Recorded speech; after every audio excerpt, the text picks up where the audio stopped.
Money trees whisper, roots in the gutter. From the block where the rain don't shudder. Brick walls talk, they know my stutter. Every crack's a scar from a brother's mutter. Hand stained green, never touch a rose. Chasing gold till the story unfolds. Past so cold where the frost still grows. Feet on fire, but the soul's on froze. Grind till dawn, till the world go numb.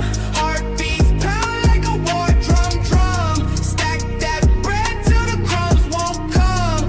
Grind till dawn, no rest, just run. Shadowboxing ghosts of a younger me. Vision blurred, but the hustle's HD. Chain so heavy, pull the ties from the sea. But the weight of regret still crushing me. Clock hands tick like a bomb in the room. Every second wasted is a trip to the tomb. Sweat pours, rivers running perfume. No silver spoon, just dark and fumes. Grind till dawn, till the world go numb.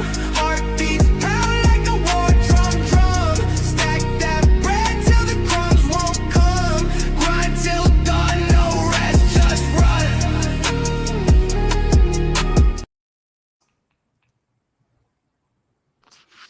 Welcome everybody to the show.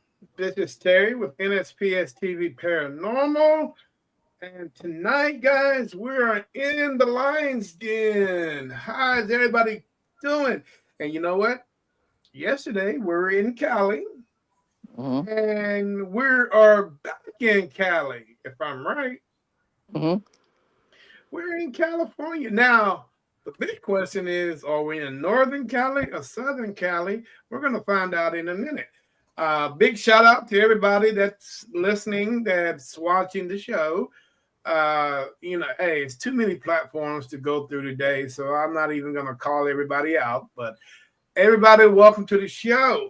Hey, we got my sidekick, Irene. How you doing, Irene? Pretty good. Well, hey, I got something special for you. Yikes. What does that mean? Yikes.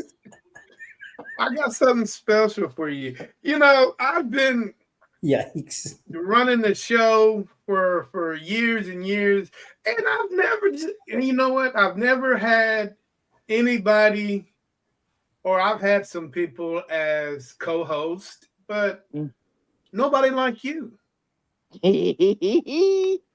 So what I'm going to do is, after I introduce our guests, you are going to be the host, and I'm going to be the co-host.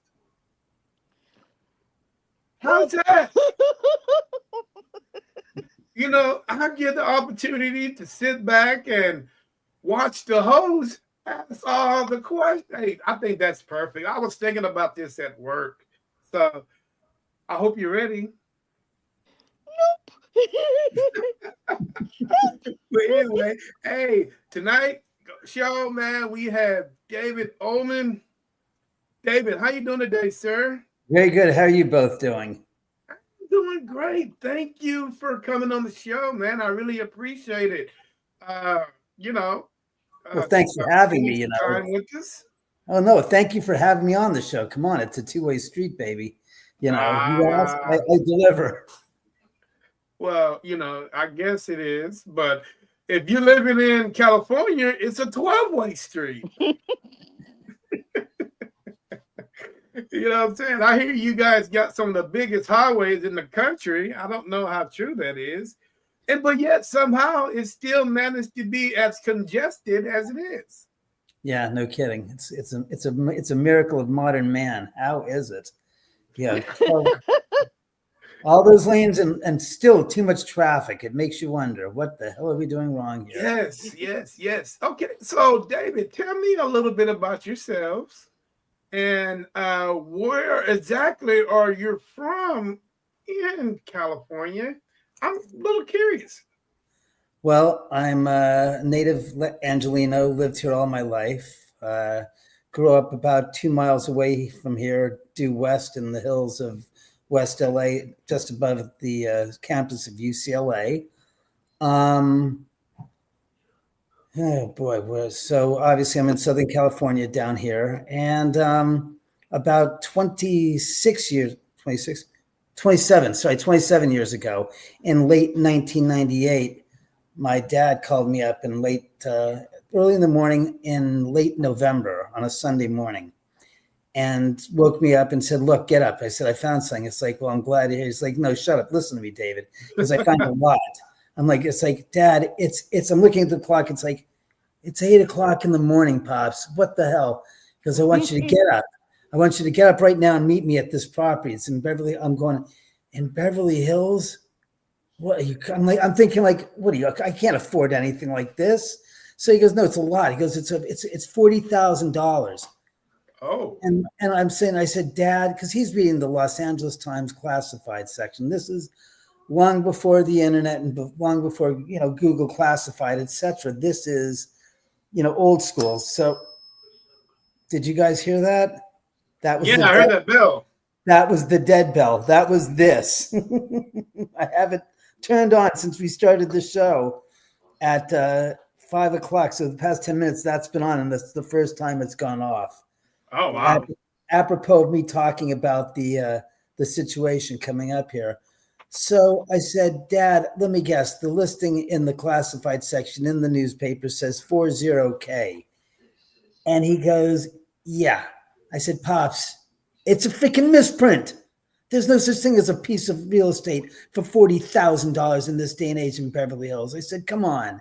And then he goes, "Well, it's a foreclosure." And I said, "Oh, well, that's a little different."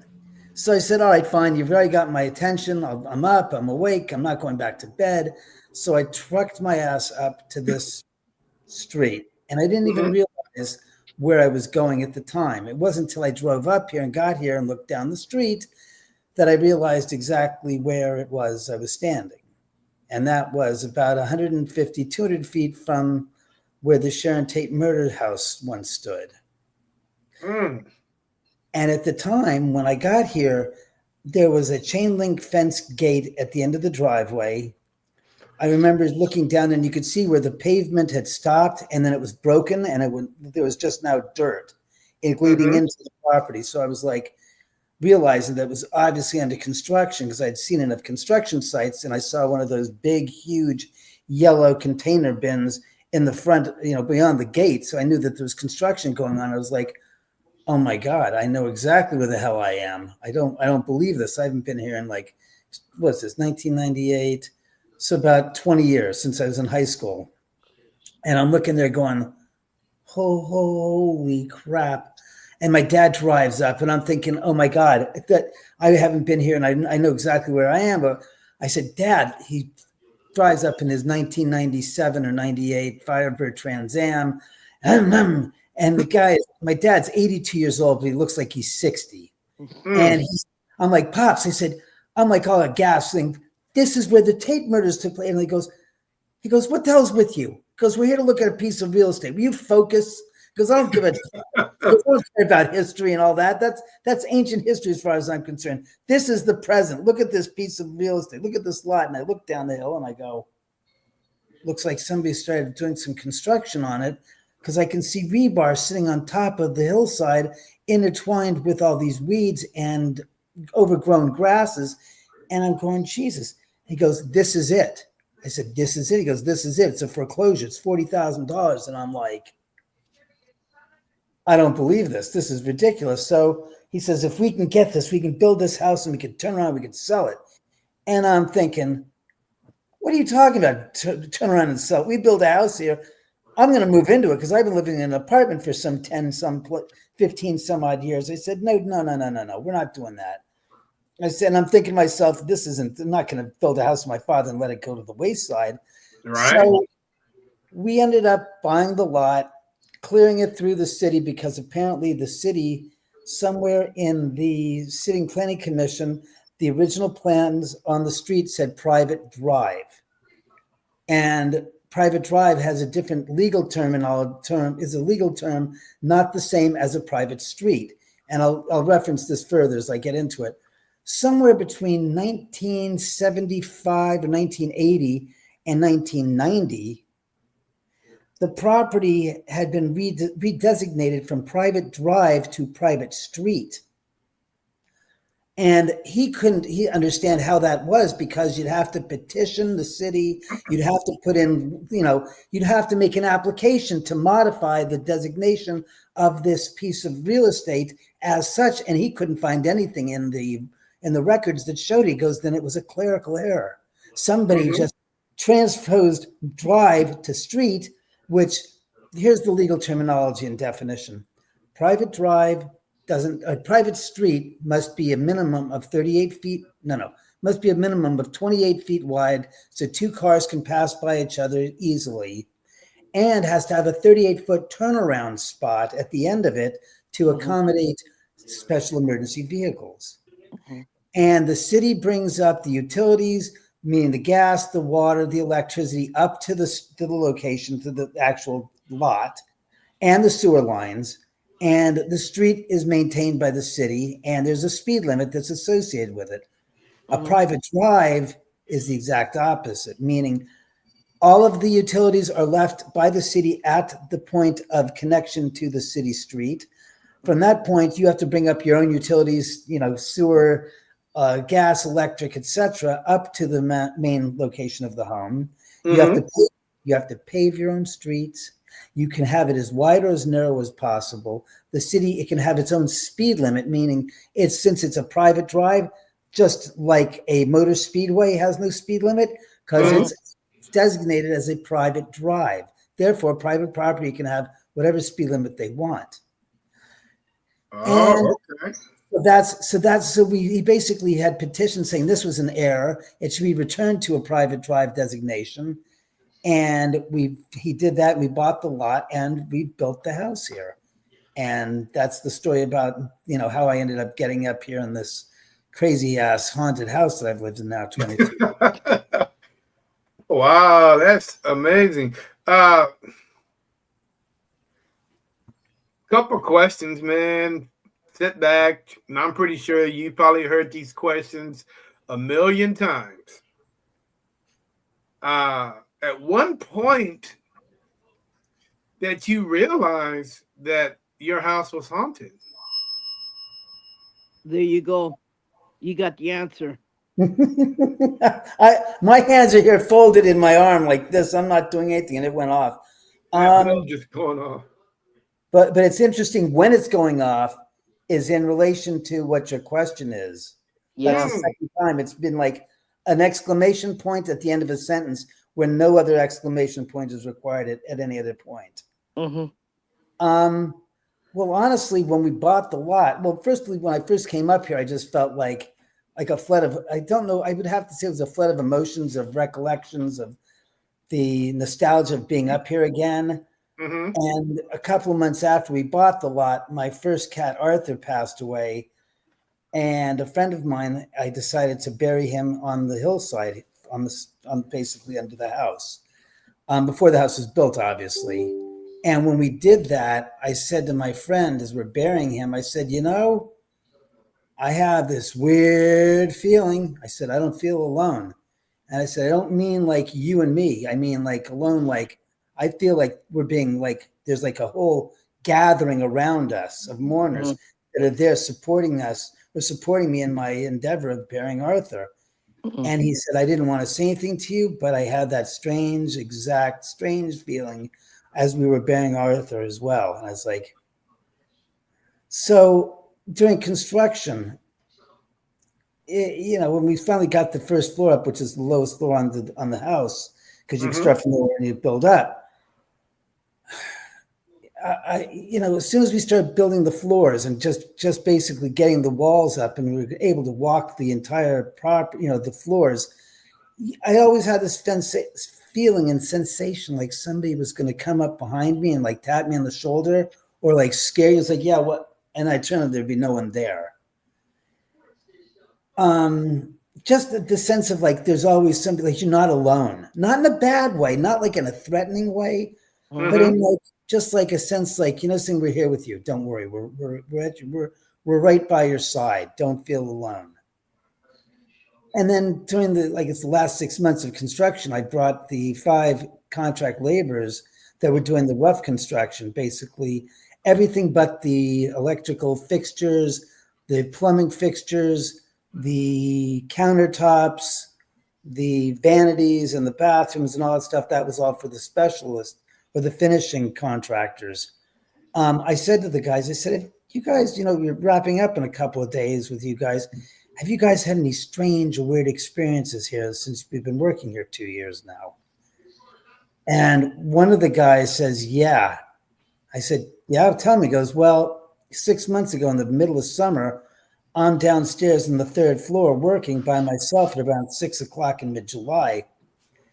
And I'm, looking around and working, and I hear the sound of voices and footsteps coming from the top floor.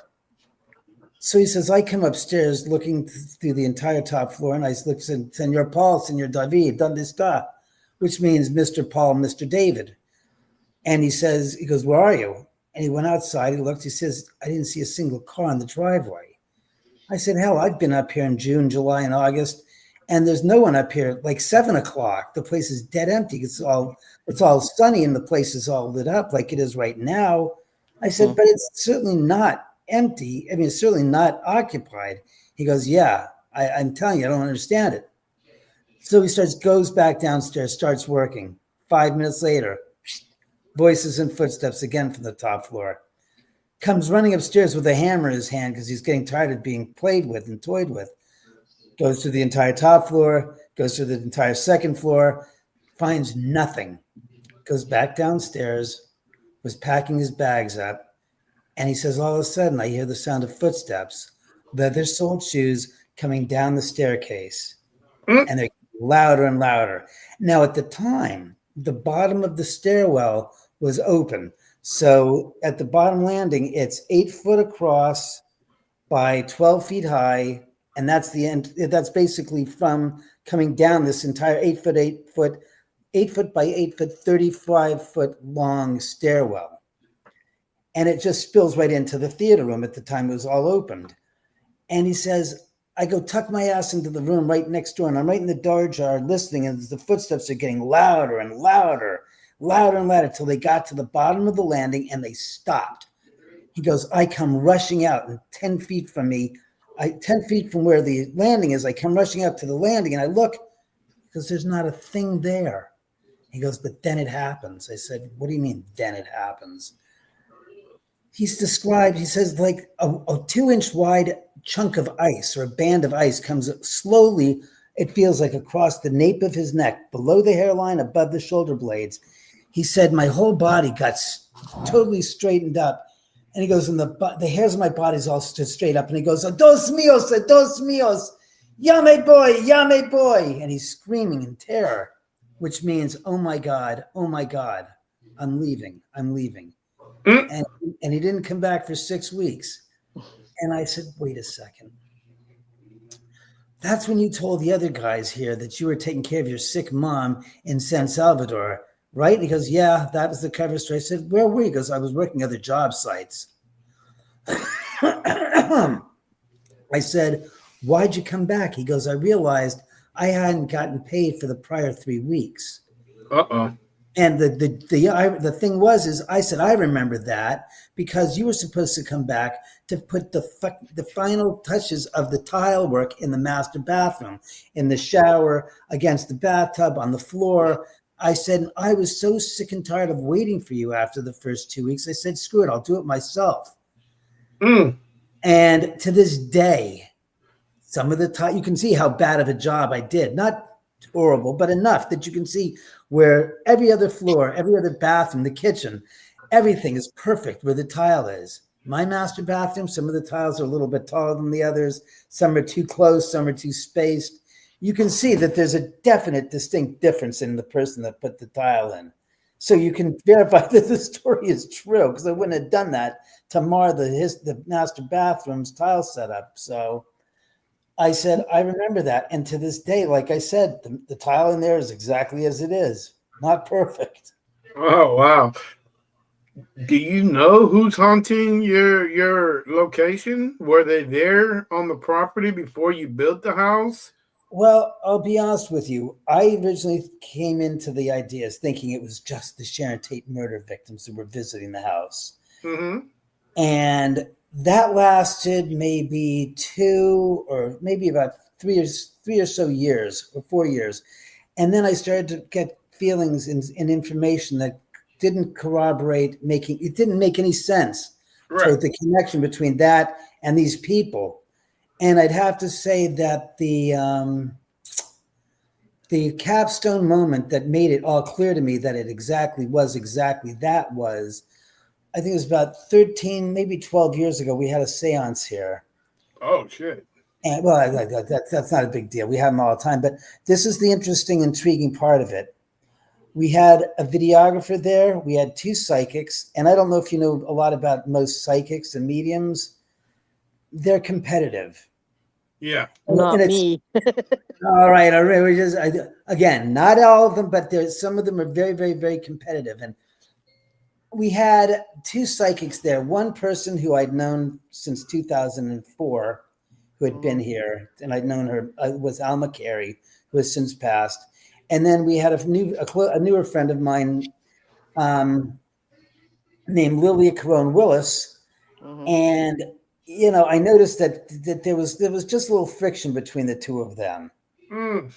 And so we had the seance, and it was like we had a 12-foot table, which is still there.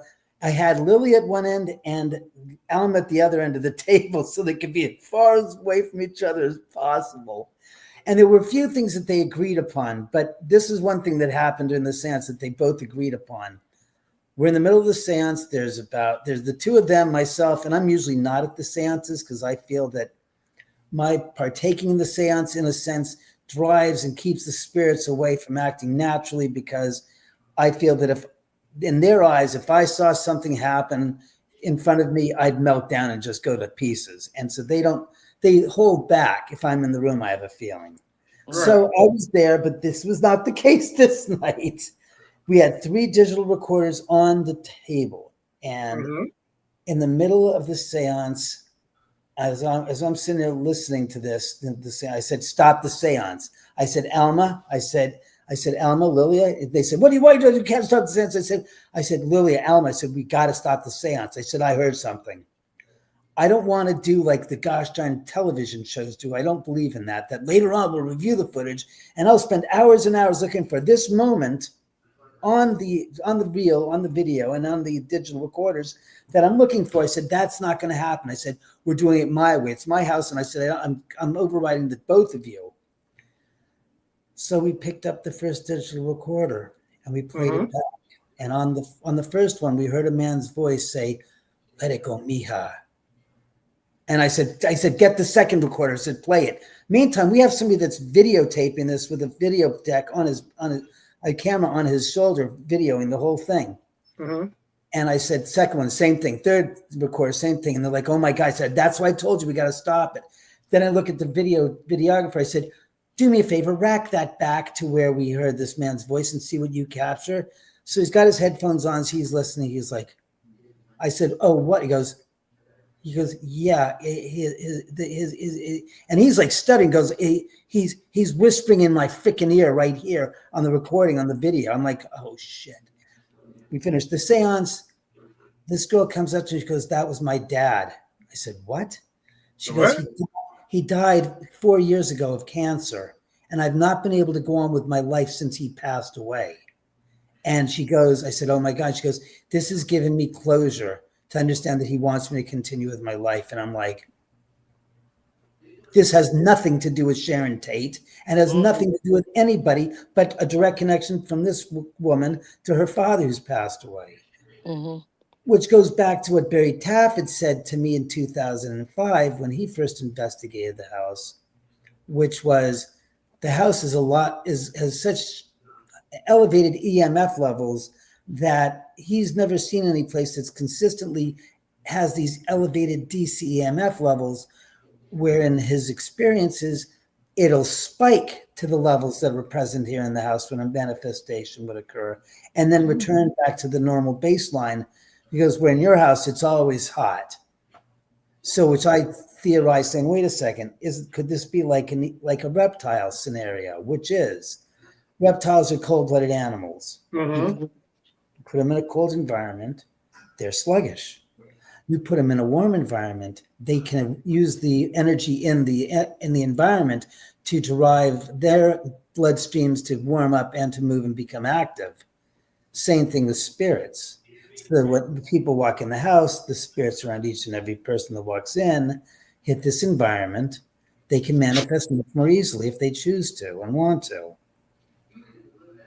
Wow. Man, that, whew. Yeah. How do you maintain such a house? I wish I had help from the other side, like cleaning and stuff, but good help is hard to come by. All I got is deadbeat ghosts that are freeloading. I'm kidding. I'm giving you shit. Yes, I'm giving you a bunch of it, but I'm kidding. I wouldn't have it any other rent. Have you came across any names, any particular names that you might think that these guys are? Well, I mean, the one and only time I saw an apparition was 21 years ago in the middle of July in 2004. And it turned out to be the apparition of Jay Sebring. And other people have seen Rudolph Valentino's apparition. Sharon Tate's apparition was seen here 20 years ago, or 21 years ago, by Alma Carey. Other people have seen other different figures and, people that are familiar, so to speak, to them, but that's about it. So, as far as names are concerned, I don't have, outside those ones that I specifically mentioned, I wouldn't know any other names. I mean, there's a name we've associated with this little girl spirit. We've called her Gwendolyn. Whether or not that is her name, you can guess yourself to death. But I have, like I said, we've called her Gwendolyn because one of the psychics said her name is Gwendolyn. It's like, fine, let's go with it. No harm, no foul. I'm not trying to be insulting to the spirit by saying an incorrect name. We just don't know. Mm-hmm. Interesting. What do you have you contacted your neighbors to see if they have anything going on in their residence also? First off, the house next to me to this side is a house that's under major construction, was an Airbnb. I used to have the people that were renting it out, including Usher, told me about his experience in the house next door when he rented it out as his creative space. He had heard footsteps in the room, on the floor, and I guess in the ceiling, in the floor that he was on above him, he heard footsteps.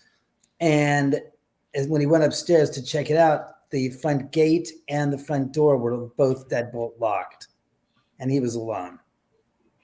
And other people that lived there told me that were renting it out as Airbnbs, told me they had weird stuff happening there as well. And I'll have to admit that I rented it out on maybe 3 or 4 occasions as an Airbnb because I had so many friends that were coming in from town on separate occasions that I said, look, forget getting a hotel, just rent the house next door. It's an Airbnb.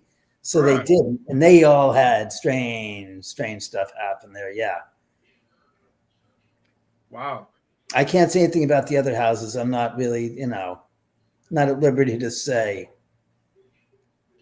That make you want to say, what the hell is going on? Ghosts are everywhere. Let's be honest. Ghosts aren't just like haunting places where we think they should. Ghosts are places where they had familiarity and memories, positive and negative memories, but nothing to do with necessarily the myth that they have to go back to where they died. I find that a little bit disingenuous and false. Now, do you think the two properties have a connection? No. Outside the fact that they're on the same street, outside of that, no. Because the house next door was built in 1960. This house was built in 2000 and finished in 2002. Interesting. Now, are you guys and I'm just throwing this out here because I'm looking at all aspects of this. Are you guys collectors? Oh, son of a bitch. Hello, Raven. Here, you want to see something cool? Check this out. Do you see who's on my balcony out there? Did you fly off? Oh, sweetheart, I'm sorry. Right as we're talking, a raven just landed on my balcony, on the railing of my balcony. That's crazy. Wow. Are you a collector of haunted items? Do you indulge in stuff like that? As far as the commentary of haunted items, if anything that's pre-owned by somebody is a haunted item in my estimation, meaning that the idea of a haunted item is a hollow joke, because a haunted item, we're now diminishing spirits to being nothing more than hermit crabs that they have to hide into a body or some kind of a shell to live in. That's not the way ghosts work. The idea that ghosts need to occupy space and time or an object is a little bit far-fetched when you think about it, because, well, I'll put it to you in rational terms. If you left the pain and suffering of your physical mortal coil, Mm-hmm. what's the impetus and desire to want to return to that scenario? And that goes for possession as well. Like a spirit needs to occupy your body. No, that's probably the last thing a spirit wants to revisit, is honestly being in the physical form where they can be hurt, physically speaking, where now they are totally, how should we say, alleviated of any of that physical pain. Mm. I mean, if you think about that, why shouldn't this be possessed or haunted? This remote control. Well, it's my favorite remote control. I was a TV king. I always watched television 24 hours a day, 7 days a week. This is my favorite remote control. Now do you see what I'm saying? Mm-hmm. And I could really go on a salacious bend on that, but think about it on levels that are well beyond what we're discussing. And think about Mae West. Thank you, Spears. Great choice in personalities to pick on. Think of Mae West. What was she notoriously known for throughout her entire life? Sex. Being a sex symbol, being the first sex kitten, whatever you want to call it. I'll just leave you with that tawdry thought of the things, the devices that she might have owned through her lifetime. That might have been her favorite XYZ PDQ, if you know what I'm talking about. Oh, definitely. So the idea is, excuse me, so why shouldn't that be possessed, or a comb or a brush? I mean, the idea that we have come to the belief that the disrespected, degraded, and deranged individuals called the Warrens have now proliferated our belief system that what they said was true, when in fact they were proven to be frauds over 40 years ago. And yet we're watching The Conjuring Last Rites based on true events. I'm like, I can't even say what I was about to say. It's so rude and obnoxious, but it kind of reminds me of the scene in Caligula where Caligula takes his fist and rams it into a vat of lard and then proceeds to do something else with an ungodly act to one of his senators. You might as well do that if you want to buy into the Conjuring House and the Last Rites, because I'm here to tell you that they were so full of crap, those two folks, those Warrens. And the idea that people got upset that these two comedians bought the Warrens Museum. Oh my God. And I started laughing, saying it's only fitting, but nobody seems to get the irony. Two jokesters who had a fraudulent museum got bought out by a couple of comedians. What irony is that? Mm. Nobody found it ironic. I thought it was hysterical. I said, it's fitting. The jokesters had their museum sold to some comedians. Interesting. So who do you blame for all this mischaracterization of certain things in the paranormal community? Hollywood. Yep. Television, film, everybody. Yep. Let's be honest. I've been in the film industry for many, many, many years. You know what sells in TV? Not the truth, not reality. Capital D, capital R, capital A, capital N, M, capital A. Drama, all in capital blazing letters. That's what sells. BS is bigger than the truth. Yeah.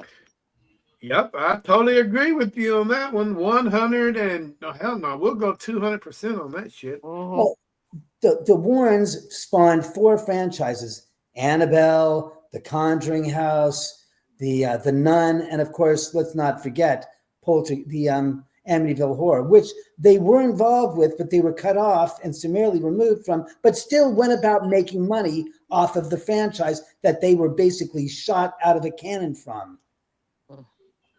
That's what's so ironic. When you look, see, people are too lazy these days. Now we got AI to do all the thinking. But if you did a little research and you looked up the gosh darn Warrens and you looked into the stories of the Warrens back 40 plus years ago, they were exposed as being the biggest fraudsters on the planet. And the irony is that some schmuck in freaking Hollywood at Warner Brothers picked up one of their books and said, hey, you know something? This would be good source material for this. You know, I think it was Annabelle was the first one that they blew up with as the first of the franchise. Mm-hmm. I mean,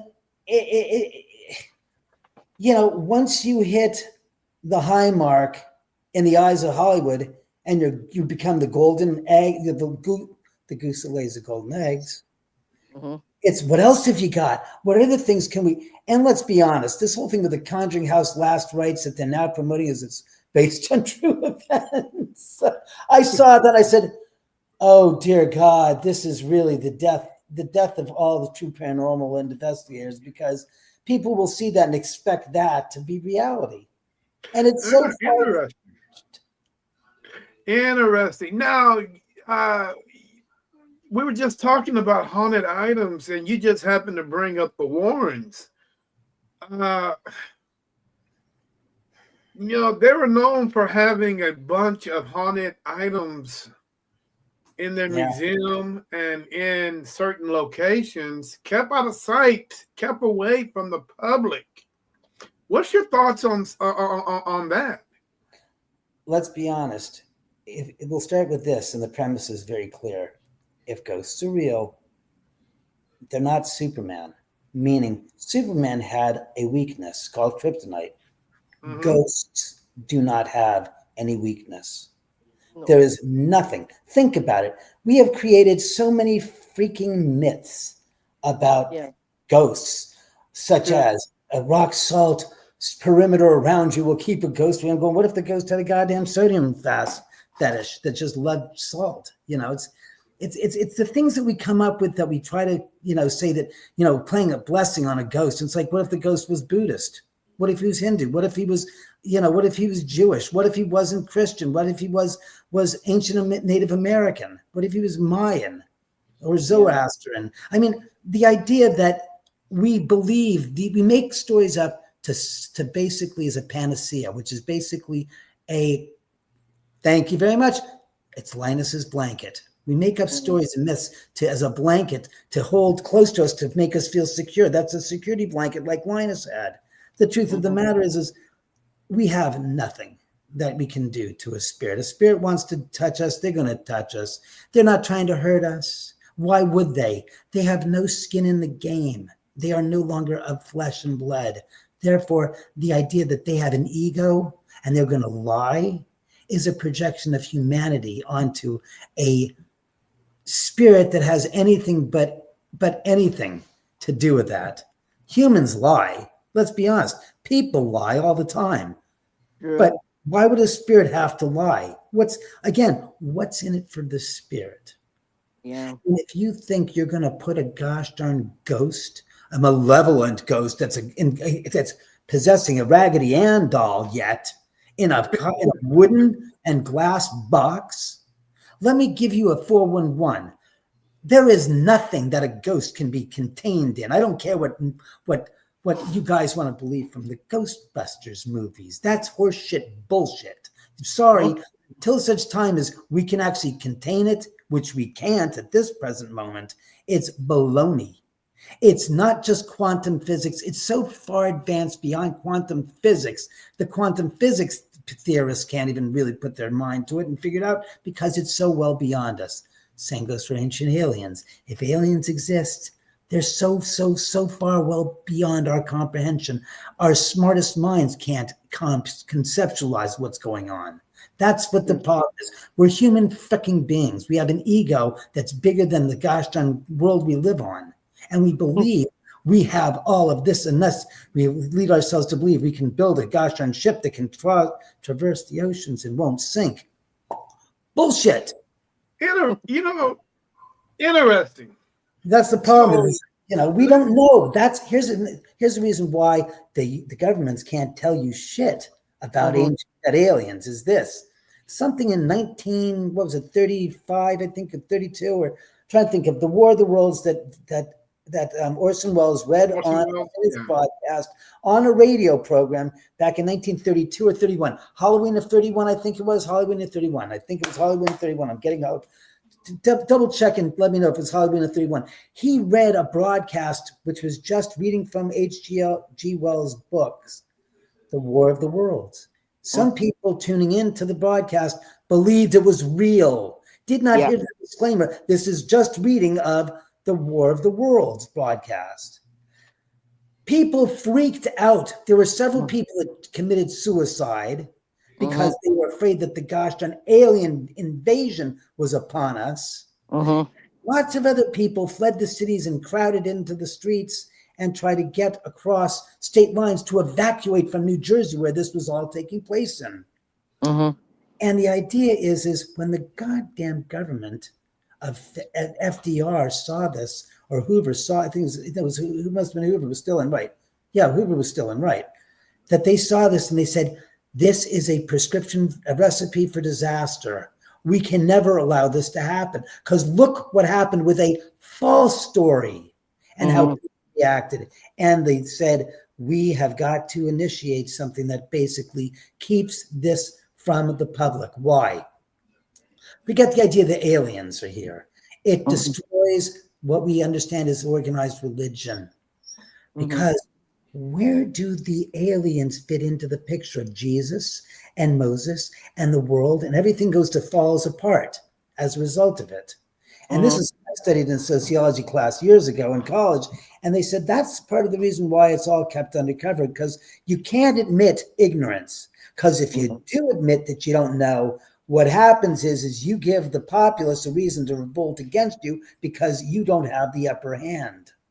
And again, if you admit you don't know it, then you are showing a weakness in the face of all others as well.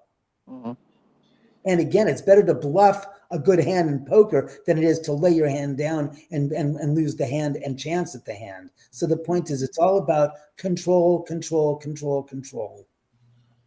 Interesting. The way that you put it is very interesting, and I totally agree with you on everything that you just said. So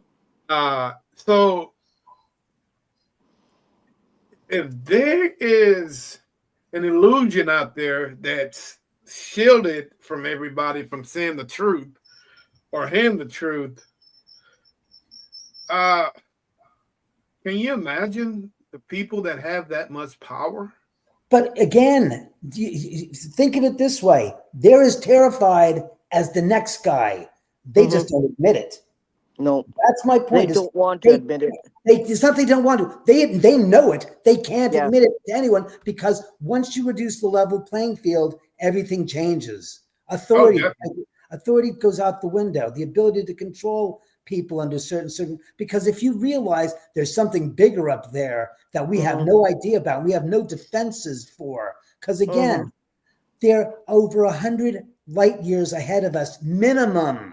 That's not 100 years. That's like 100 million years advanced of us. And I keep saying to people, like, what do you think that the aliens give a rat's ass about us for, when the analogy is a human being to an amoeba is a comparative between an alien and a human being. We don't concern ourselves with what the amoeba does, and the idea that we're so egocentric. They're coming here. It's like, if they're coming here to visit us, they're looking at us and going, forget it, get to the next planet. There's better resources, which we don't want to admit that there are asteroids out there that have, gosh darn, more contents of gold than on this planet.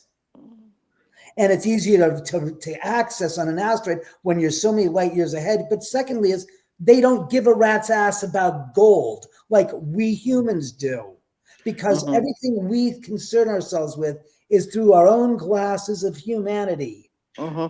They never, Interesting, because you never think. everything that you mentioned, and I don't mean to get off topic, No, but go. it seems like everything you mentioned, it has seemed that it's generating to one, because I've heard this before, to one particular alien species, which is called the Anunnaki. I'm pretty sure you've heard of them.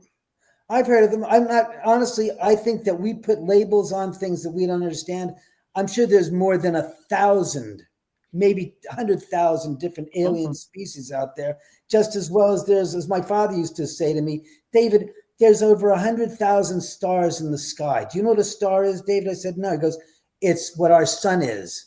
Now, if you imagine that our sun has other planets to revolve around it, those stars that you see also have planets that revolve them in their solar systems. If you don't think that there are people or beings that live in one of the 100 million different solar systems and stars out there, you're crazy.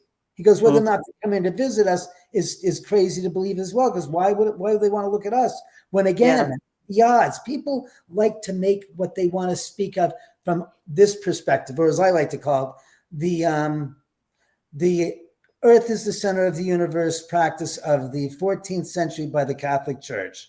And it was all around one thing. It's about the egocentricity of man, meaning we are the center of the universe. Everything revolves around us, was what the Catholic circus at the time, the Catholic Church was circusing around saying, we are the center. That's how important we are. When in fact, we're not. When in reality, we are far, far removed from it. We are just a speck of dust across the cosmos. And people, it's like, talk all you want, say all you want, but you got to start realizing we are one of a billion different solar systems out there.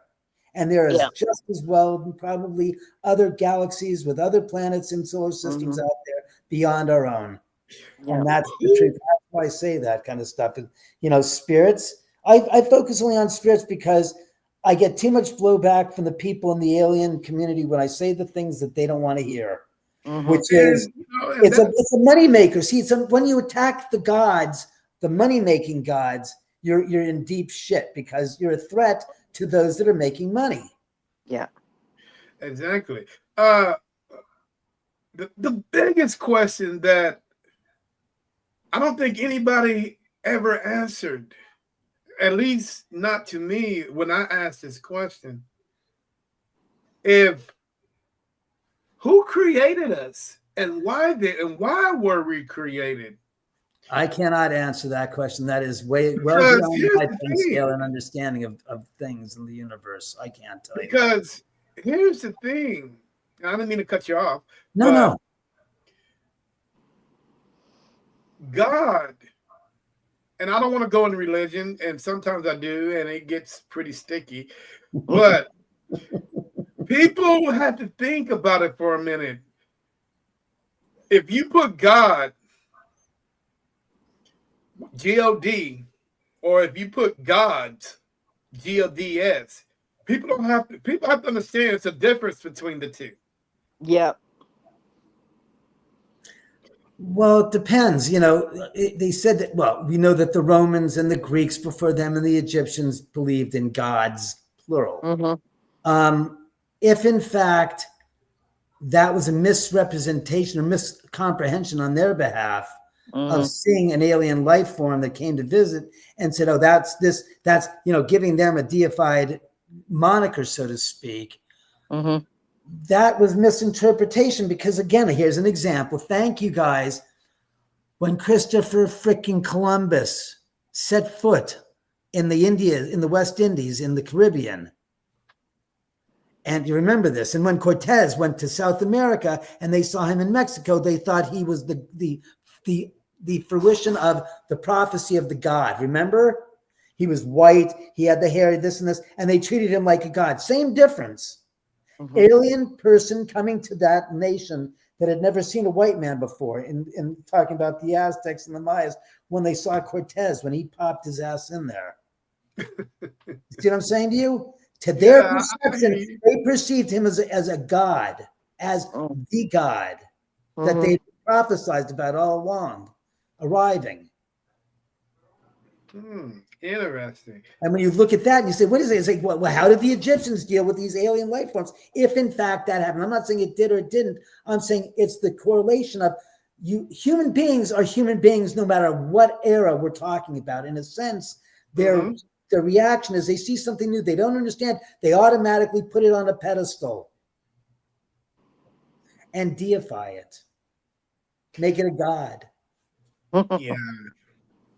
So, it's one of those things is human nature has been human nature since 30, 40, 50, 60,000 years ago. The technology has changed, Yep. but the nature and the hardwiring of human beings, unfortunately, has not. It is Nope. still at its core basis is what it is. And that's why I laugh at these ideas that artificial intelligence is going to do. So artificial intelligence was programmed like by a human. Last I checked, the most perfect human has still got too many imperfections to Yeah. replicate. Yeah. And the idea that this is going to speed things up, it's like finally they're starting to realize that artificial intelligence, when it can't solve a problem, will lie, will have that self-preservation mechanism built in when it finds that somebody in the email chain wants to improve with AI or remove AI or curtail AI. AI reacts accordingly and goes into self-preservation mode where they said where it will target that individual who wrote that email that it felt was threatening and go out and try to personally attack that individual.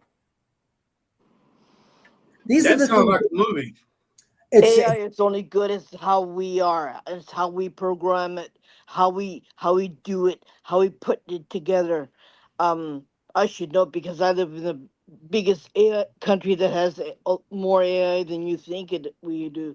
Like everything is made by, but then there's a lot of crazy stuff that happens too because we have a lot more alien activity that you wouldn't believe.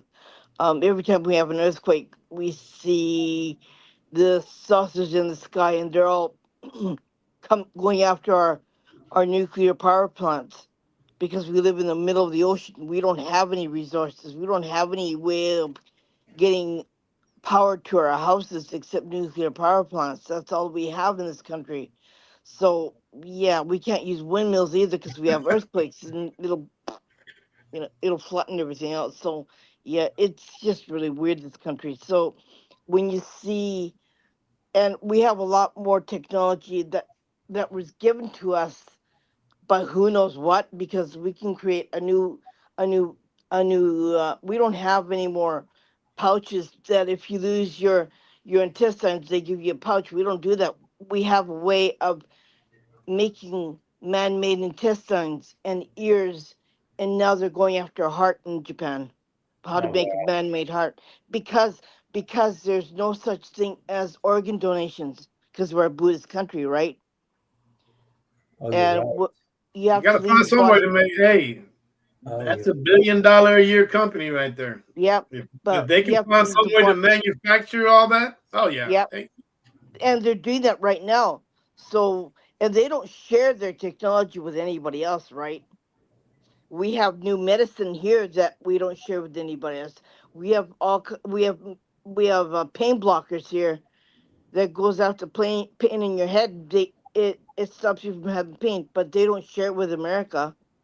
We've got cold medicine here that they don't share with America. We've got all kinds of stuff. Like it's amazing what we have here that is not shared with the rest of the world. Why? Don't ask me. amazing. The only thing when you said the pain blockers, I thought of, well, that's great. But if you put a pain blocker in, that's that's kind of erasing the fact that your body's giving you a signal that there's Yeah, something wrong with you. I mean, pain is a causation of something. The question yeah, is kind of, I want to find out what the pain is coming from and yeah, nip that in the bud because you could have cancer, you could yeah. have, an abscess, you could have, Mhm, sepsis. mhm. That's pain is just the Yeah. It's just the end result of what was causing it. You got to find out what the causation of the pain Yeah. is. And cancer research is better here because you no longer die anymore in this country if you have cancer. What are they doing different? I don't know. I haven't had that problem, but it's really weird. They do a lot of weird things in this country. God bless them, as long as it Yeah. works, that's what counts. Yeah. There's so many questions that need to be answered, Hmm. and I don't think I will ever get them in my time or yours or anybody else's, but the one question that I've always asked is, was I manufactured? Because if you look at what the good book says Hmm. and you believe it, what the good book says, no. Nope. Nope. You know, Who wrote uh, the book? A human? Okay, I rest my case. yeah, Both, both so testaments, first and second half of it. I think that, and let's be honest, they're two distinctly different things. One's a history book, and the other one is a storybook made in 5 separate parts, basically geared up for 5 different audiences to sell something. That's why I kept on saying, it's like I read the one, I read the other. I was good.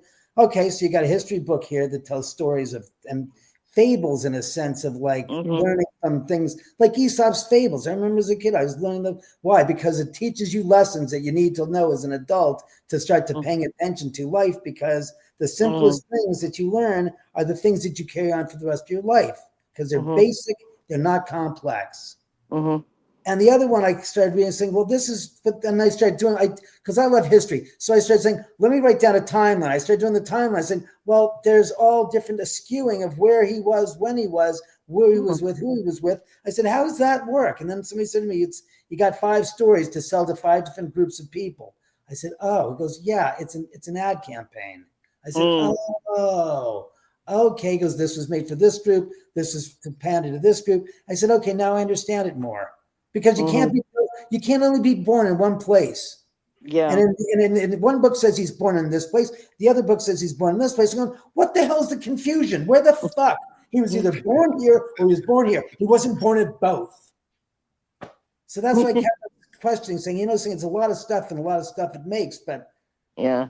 I don't buy into it. I found it all just kind of like, okay, I can't buy into it because it doesn't line up. And if it don't line up, I can't follow it. yeah, there's a lot of things that don't line up. Nope. I mean, I think that's why I say Buddhist. I don't. That's why I say Shintoist. I think I'm not Buddhist. I'm the higher level of Buddhism, but I'm Shintoist. That's why I say with this religion instead. It's not a religion, okay? What am I'm called a pagan too, So I gotta ask you, are you familiar with Tenrikyo? Is that still something in Japan? Yeah. I remember meeting the head, the leader of the Tenrikyo religion. God, I hate to say it, it's probably like close to 30 years ago now. Jesus Christ, at least. And he was here. Stop it. We don't have to. I just shut my. Fine, I'll shut the hell up, Ma. I promise. I won't say it again. oh boy. Fine, I got it. And it was fascinating because I found that very interesting. And he was explaining to me how Tenrikyo worked and how the principles of it. And I was fascinated by it. And it also had to deal with the mysticism of the paranormal as well. Yeah. But the thing is that when you die, right, you can come back if you want to. You're allowed to come back. Why would anybody want to? Yeah, well, a lot of people would if they're not happy in this life, they're allowed to come back in a different form or a different being to fulfill their life that they haven't fulfilled in this life. So a bad person comes back as a cockroach, then we can squeeze him and squish him. Okay, I'm all for it. I've been reincarnated twice because I had a past life too. And you keep in this country if you keep on coming back until you get it right. Yeah, karma. I remember. I understand that completely. And plus Yeah, it's like really weird. And after you die, you become a god. So you become a deity Oh, after well, you die 100 years. If you die 100 years, you become a deity. the hell with that. I don't want to be a deity. I have enough problem being a freaking layman. No thanks for deity. Deify somebody the hell else that has the ego for it, not me. Jeez, deity. No thanks. I'll pass. That's okay. Needs that type of responsibility and headache. Here's the crown of thorns. You're a deity. Oh, fuck. No, no, no, no, no, no. Yeah. Out of here. No, thank you. Hell, that's ego. That's got ego written all over it. Wow. That is so funny. How do you coexist, man, with all these spirits in your residence? Honestly, the key word I always come back to is respect. Yeah. I have no problem with them.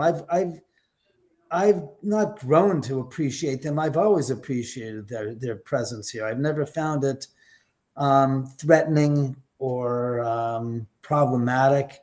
I honestly, I found people more problematic than any spirit has ever, bothered me in any way, shape, or form. Mm. Seriously. So they let you rest. So they let you rest when you need to rest, or Oh, do they hell yeah. irritate the hell out of you? No, the only time I've woken up a few times in the middle of the night because I had to go to the bathroom because I drank too much water before I went to bed like an idiot. And then was sitting there on the toilet, and I could hear the sounds of noises from above my head, which would be this floor we're on right now, the top floor. And I sat there and I said, "Oh, fuck you." I said, "What the hell time is?" I looked at the clock. It says 5:10.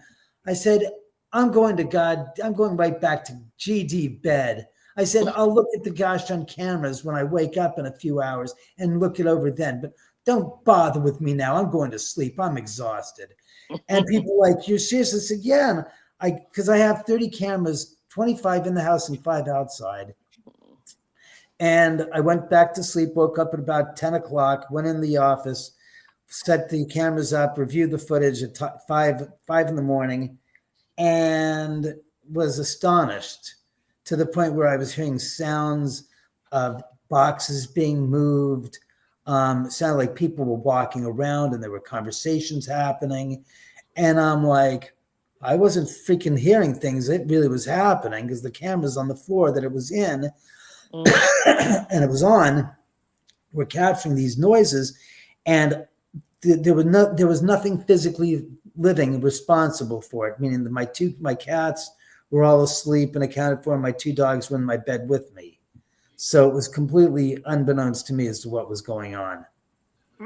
Now, conversation, when these spirits are conversating with each other, is it just a general conversation, or is it back and forth type?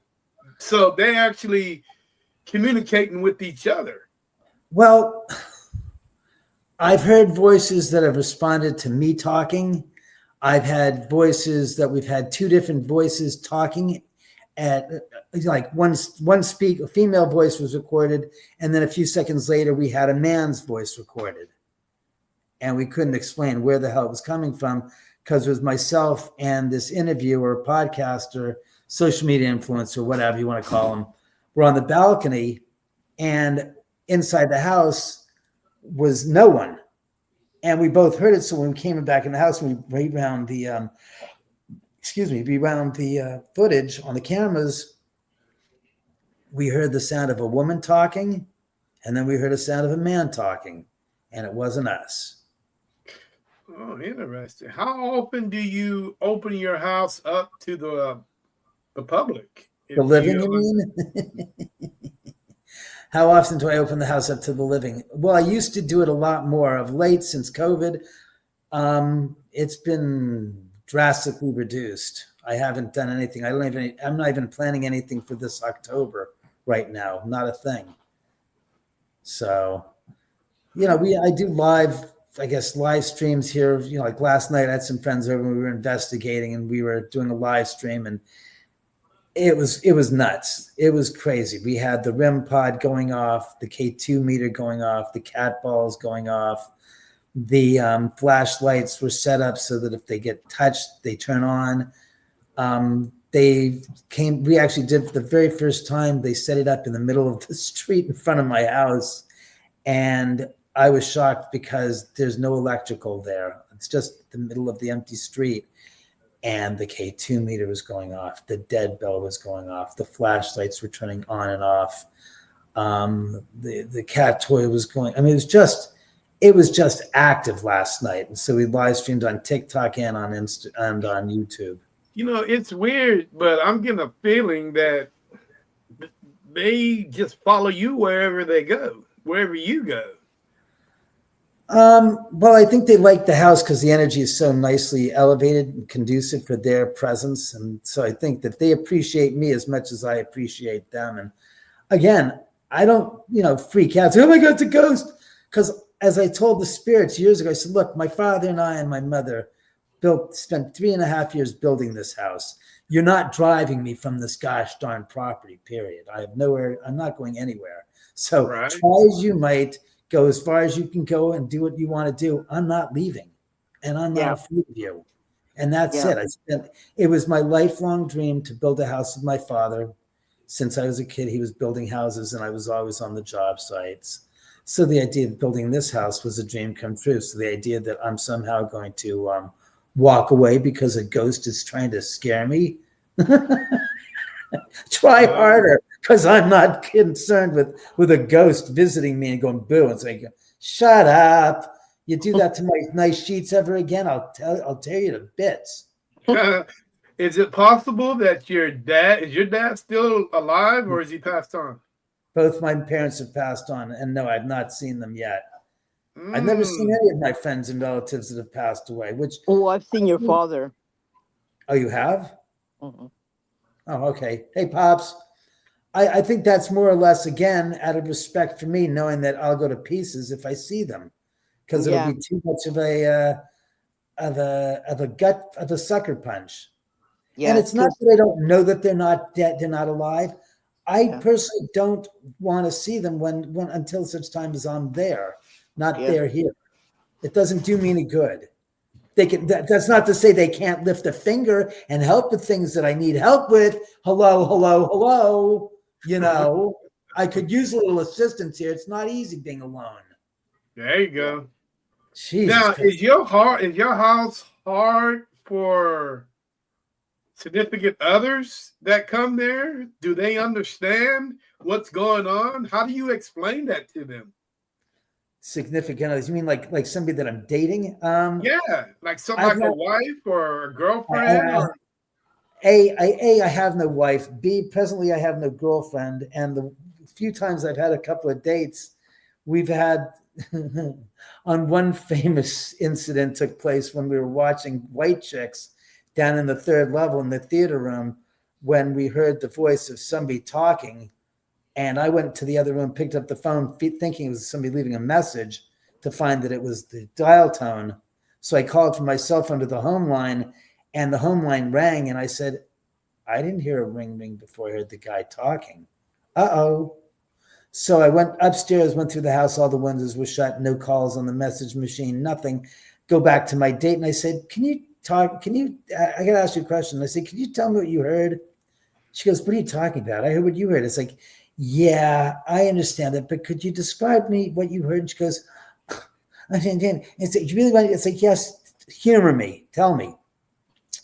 Okay, male, Caucasian, late 20s, early 30s, no accent, sounded like you're speaking perfect English. And I said, yeah, that's what I heard. And she goes, what do you mean? Yeah, that's what you heard.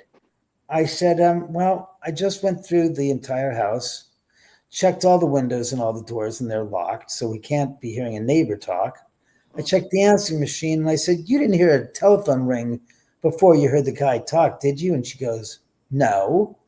I said, neither did I. And she goes, what do you mean? I said, I can't explain what it was that we heard. She goes, what do you? And then she starts thinking, the gears in her mind are working, and she's like, and her eyes start doing like this, like thinking, like bing, bing, bing, bing, bing. She goes, you mean to tell me that you think that that's? I said, I don't mean to tell you anything. I said, I know what I know, and I know that it wasn't a neighbor. It wasn't a message on the answering machine. I said, I can't explain. She goes, you mean it was a ghost, don't you? That's what you mean it was. I said, yeah, most likely. And she goes, that's it. I'm out of here. She took off, never saw her, never spoke to her again. Interesting. Why do That's you think? It's a good way to filter out, girlfriend material, of course, Right? Yeah. And yeah. Why do you think people call individuals that are no longer here? Why do you think they call them ghosts, spirits? Those are very two harsh words. I really don't like to use.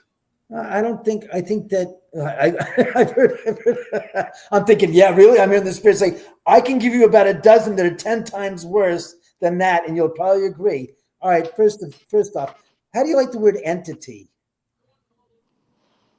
Don't sound as bad as ghost. Not according to them. They say quite to the contrary. It has negative connotations deriving itself from religiosity, and a demonic type of a label is what that's associated with.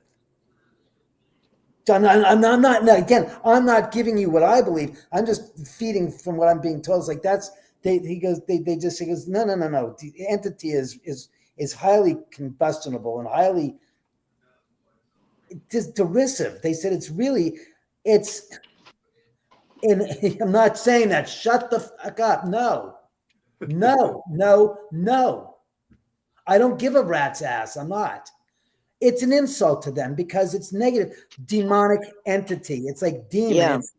That's like ghost isn't bad. Spirit isn't bad.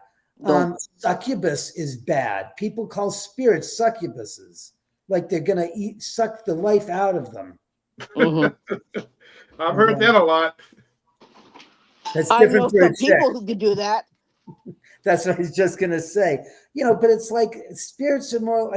I think spirits or ghosts or souls or but don't go like they're lost souls. They're not lost anything. The idea that we're gonna somehow again let the human come to the saving of grace of the spirit because they're a lost soul. They're not lost. People want to come off as being more in charge of the game than they really are by saying they're lost souls. We can help them into the light. Talk about the blind leading the blind, or a virgin or two virgins figuring out sex. It's very, very, I do that. There are a lot of souls that haven't crossed over, and that's what I do. So why do you think that, spirits don't like to be crossed over in your general? From what I've seen, I think we've created a dynamic that doesn't exist for them.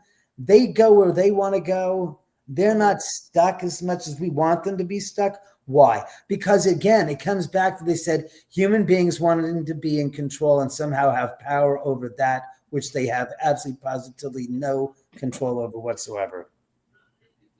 They're not stuck. That's the reason why spirits, see, the idea is we want to believe what the myths are, that where you died is where you're going to stay. It's like, why would a spirit be stuck to a place which was a horrific memory to them? Why would they have to be forced to stay there? And the idea that a spirit is somehow watching their body, is hanging out in the graveyard, or following their body as they go through the process of being processed, for lack of better words, as some of my friends, not corners, they're morticians, have said, we process the human body, is what I did. Oh, you're a mortician. He goes, yeah, basically that's what I am. I'm a human processor of bodies. I'm like, oh God. But it's so you don't believe in residual activity, paranormal? I believe that spirits do what they want to do, and we label it as what we want to label it as. Does that make sense? Oh, it makes a lot of sense. We just talked about this last night. People want to see. It's like people want to see the people at Gettysburg still fighting. Well, possibly they're doing it as a show because that's what you envision in your mind. You're seeing. Same thing with Queen Elizabeth, with Anne Boleyn being supposedly walking around the Tower of London with her head tucked neatly under her arm as she walks around beheaded. I don't, for some reason, A, I don't buy that. B, from my own experience of seeing an apparition, he didn't look all bloodied up and gutted up, and he wasn't even wearing the same outfit he was wearing when he was killed. That's part of the reason why I didn't make the connection that there's Jay Sebring. I see those stupid, sorry, Jay, I hate those goddamn freaking striped jeans you wore when you were killed that night. I know I had a fucking pair similar to myself when I was a kid. Get out of here. They still were ugly, damn it. Oh, Yeah, shit. brown, pink, and blue and white striped. Yay, what a winning color combination. It was god awful, Jay, and you know it. He goes, yeah, they didn't have the greatest taste for colors back then. They didn't. It's like, No, had I seen Jay Sebring in those goddamn pants and the shirt he was wearing, I would have said, oh my God, it's Jay Sebring. Even if his hair was changed, which it was, because his natural hairstyle was kinky, and the Spirit had natural hairstyle because he had hair relaxant in his hair to make it straight. And that was the big thing. Had I seen him in the clothes he was wearing, I would have said, that's Jay Sebring, but he wasn't. And he wasn't all shot up, and he wasn't all beaten up. Yeah. He was Yeah. perfectly fine. So Yeah. a lot of myths that we've been told that I believed in about how and when you die and how you come back was totally devoid of truth.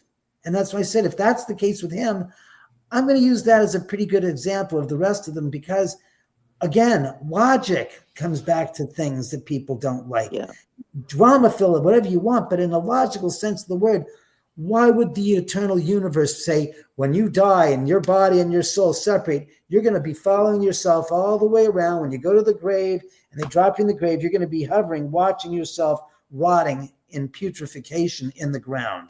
It doesn't make sense. No, because I've seen a lot of spirits, and after they died, they don't look like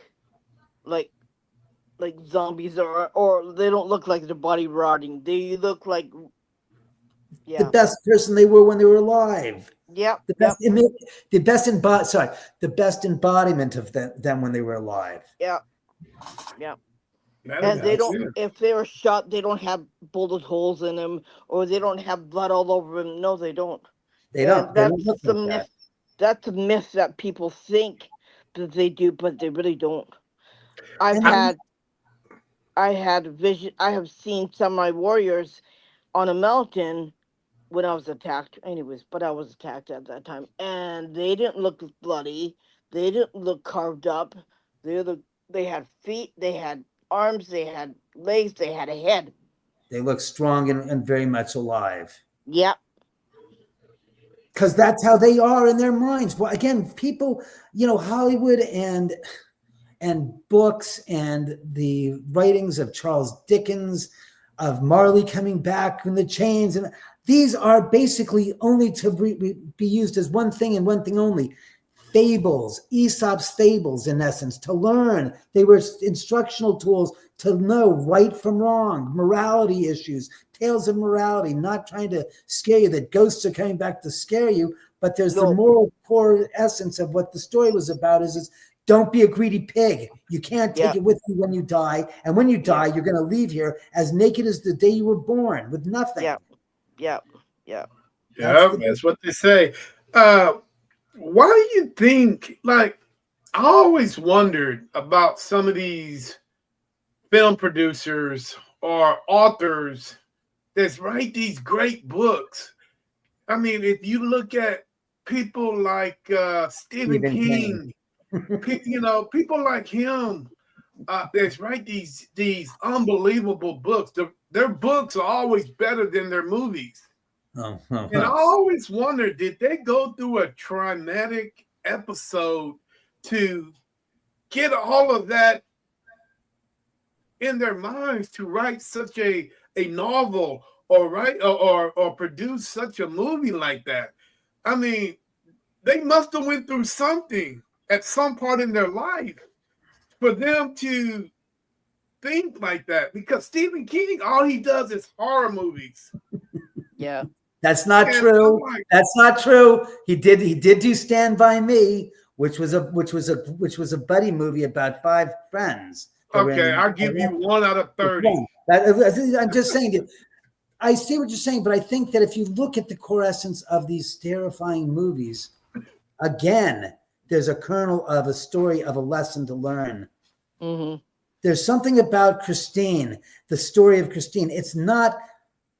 there's lessons that are interwoven in there to try to teach. Because remember, in Christine, the antagonist, which is the kid who has the car, has opposite him the kid who's the guy that's going to fix it and make it right. Right. It's always remember in Stephen King's books, novels, it's always a force of good versus evil. Yeah, It's always a villain and a good guy. Yeah, because in that movie, what is that movie called with The Stand? No, not The Stand, but the one with they're on the East Coast, the Greatest Storm. Oh, The Fog. No, not The Fog. The Greatest Storm.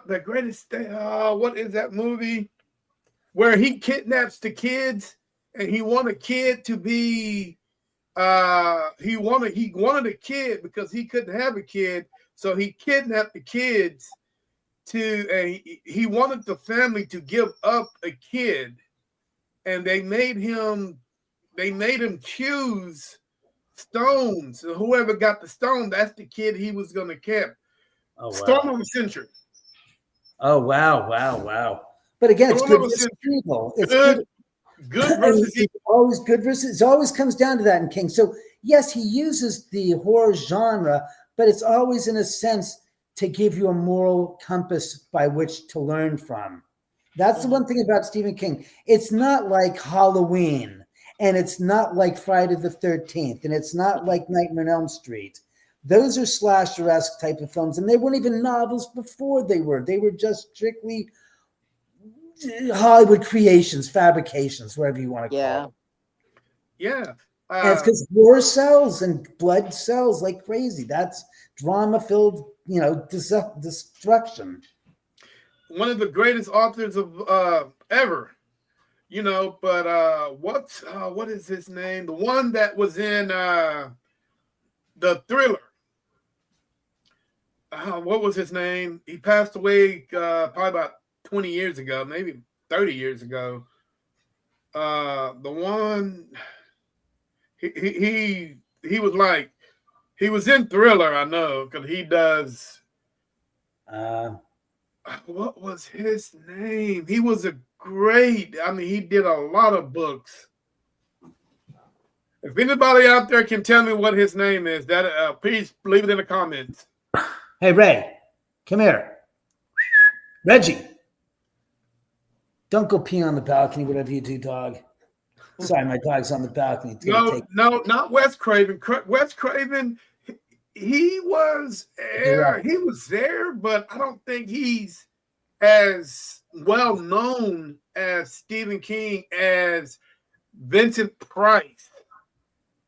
That's my favorite. I love Vincent Price. I love him. Vincent Price was the original horror thriller guy, man. But without Vincent Price, there would be a lot of movies. I like Vincent Price the most when I was growing up. When I was a kid. Oh my God, dude. Vincent Price, he did Thriller. He scared more people in Thriller by that voice than the actual damn song. Oh yeah, he was a character.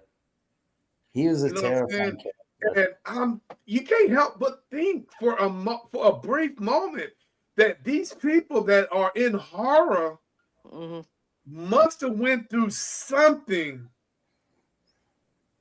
in their lifetime to go and produce as many horror films besides Stand By Me as they did. True. It's unbelievable. Yeah, it is very true. It's very interesting. I mean, you can't help but wonder, man, what were these guys thinking about? What did they see? What's going on when when they were going through this? Something traumatic must have happened, especially Stephen King. Well, but a lot of them have great imaginations and heard stories when they were younger that they took to heart. And then they said, I want to tell some great stories, and I'm going to use these elements of these different stories I was told when I was a kid. I mean, dude, Chris, what is her name? The one that kidnapped the author and broke his damn leg. So she Misery. Chastain Oh, Marjorie. Dude, no. Somebody must have went through an episode like that to actually have an experience like that. I think that was based Chastain on a was a real story. nutcase, but then again, she was a good woman. She just wanted to be loved. Oh, is that all? Some good rationalization there, guy. I love that. She just want to be loved. Kiss my ass. She broke his fucking goddamn knees. Crap with a freaking sledgehammer. My God, no way. Love, Hey, but, I'll give you love. Give her a 10-ton blow up doll. There's love. but when he had that accident, she actually rescued the guy. She turned him into a slave, tied him to the gosh darn bed. What could you say that was so endearing about saving a man's Well, life? you know what? Most of the time, if she was really a 10 in the books, most guys wouldn't mind being a slave, especially. You wouldn't find my ass there for 2 seconds, Fox or no Fox. But somebody like Chastain, well, her mindset was kind of off. The package wrapping doesn't matter as much as what's inside the package, in my estimation. A pretty package can be wonderfully great to look at. After 10 minutes of seeing what it looks like on the inside, I'm out of there, man. I know better than to just be, oh, it looks so beautiful. I said, do you know the story of the Trojan horse? Get your head out of your ass and get the hell out of here before you turn into the ruins of your destruction right in front of you, staring you down. Yeah. Oh, no. So pretty face can tell pretty lies, and I don't think I'm there for that size. No thanks. No, I don't think I'm there for either. But I'm just thinking all these authors must have went through something. Some people just have twisted minds. Remember that. Some people just have very twisted thinking, Caps. Yeah. But dude, I mean, look at the Silence of the Lambs. Look no further than that book and that movie. Yeah.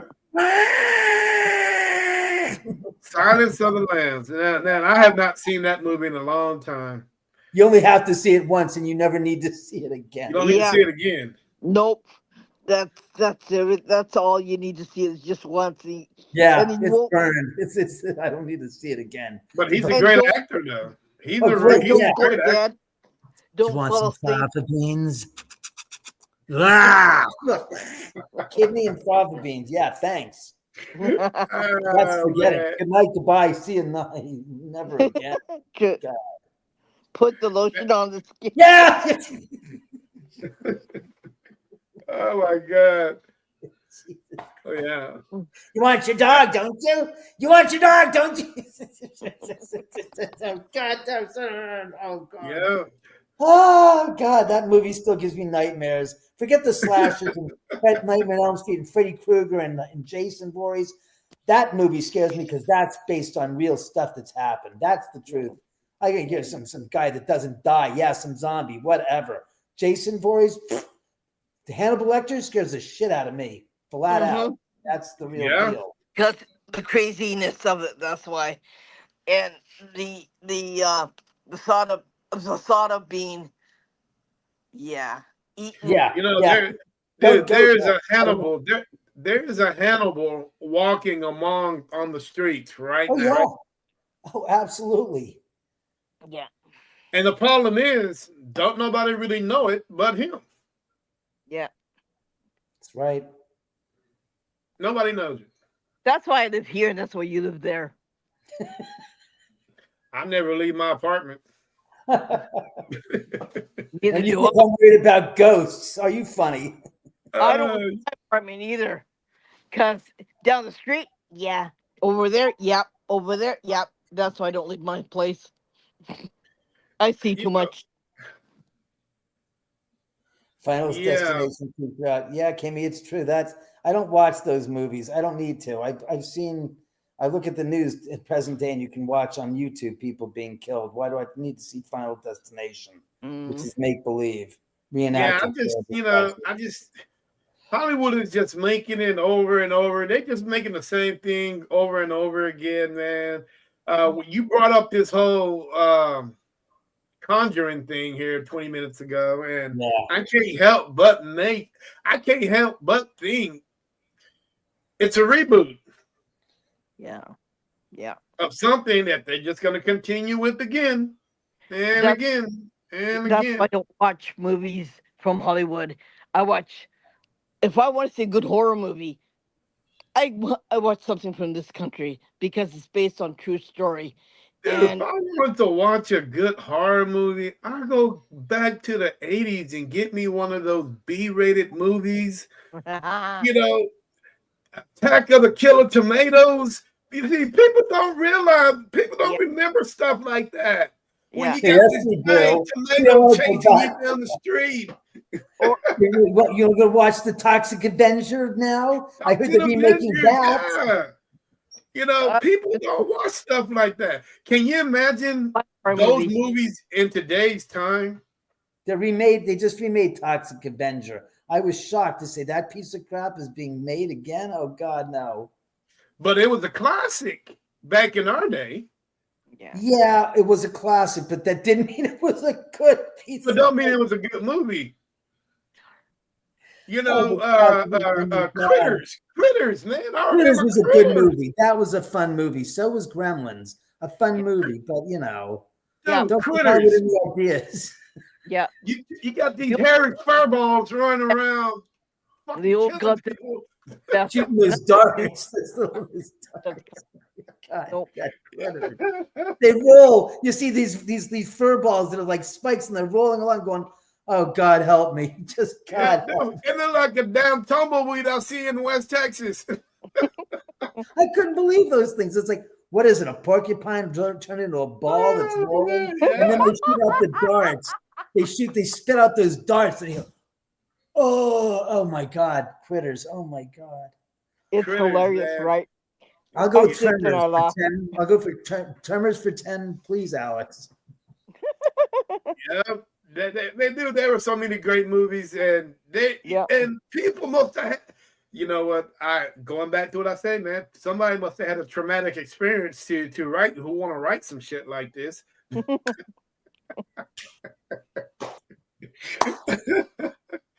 Hey man, some of the stuff these people come up with are crazy. Mm-hmm. No Are doubt. crazy. You know, and I just, dude, who the hell writes about a tomato chasing somebody down the street? What about Teenage Mutant Ninja Turtles? Come The on. Ninja Turtles. Yeah. Well, the Or Ninja no. Turtles came off the Turtles came off the cartoon. Howard the Duck. There's a real work of art, not. The Dark Overlord. Yeah, boy, but hey, you can't tell me he had a hot woman though. She wasn't bad. That's bestiality, my dear friend. Just remember that. A girl and a duck.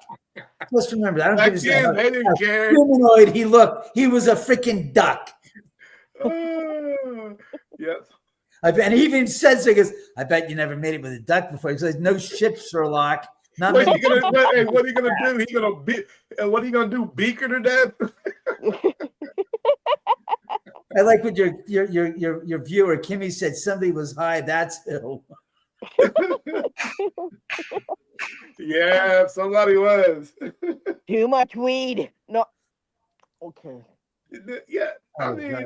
I don't mean to get off topic, man, but each one of those movies has something to do with some type of paranormal that was in it. Mm-hmm. Yeah, the duck. The possibilities of the Toxic Avenger, man, coming out of this giant sewer to get you. The Toxic Avenger. God. Oh man, hey, he was a superhero. Could he be the first Avenger? Oh God. Ultraman was Oh my God, he might have been the first Avenger. We don't know. Yeah. Hello, Nancy. How are you? Nice to be seen. Hey, Nancy. Hi, You're not Nancy. late. You can watch this on replay. You just won't be able to watch Over and over and over and over again. Yeah. Yes, you can always watch it on replay. Dude, you know, yeah, but B movies were fun, dude. You know Yeah. what? And I'm going to be honest with you guys. You might think I'm crazy, but the movies today, you can put them in the B. You can definitely put them in the B roll. Yeah. One, the horror films aren't scary. They're No. bloody. You know, all the Conjuring movies, man. If you're high enough, you can laugh the whole damn night through the movie. Yeah. Yeah. They're Because just you about the realize it scream doesn't make movies. sense. If you're drunk enough, you can do any of these horror movies, man. It will roll you right through it, and you wouldn't even have. Yeah, you could just roll right through. All these movies are B movies, man. Yeah. It just, in my opinion, it's just that now they're making millions off of it. Hmm. And they're remaking movies that were made, years ago, not even that Yeah. many. Because the Terrible. movies back then were better than the movies that are made now. Well, and Yeah. they were cheaper. Yeah, well, No, they had a story.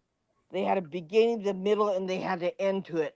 Now movies don't have anything. They don't have a. Well, They don't have a subject line. It's just like whatever. Like okay. yeah, I mean, it's like they just continuation. Yeah. We'll just continue it. the We'll call it franchise. conjuring the something, and people will watch it, and people would do whatever they do, and all that stuff. But But you see, what's interesting here is that now America has a bigger craze with anime in Japan because it's totally different than it is there. It could be dark if you want to. It could be paranormal if you want to, because all the kids watch paranormal kids programs. Like everything dips into paranormal in this country when you're very young. The cartoons of all has paranormal content in it, and some of it's downright scared the shit out of you. But yeah, I mean, it's there. I just, man, everything is just different. Yeah. The 80s will never be the 80s will never repeat. If I can repeat the 80s over and over again, I would. I don't know how you feel about the 80s, but the 80s were good to me. I can't remember. 70s. I try to stay in the now. I can't remember some years ago going. Oh my God. I'm from You the know, 60s. one thing about,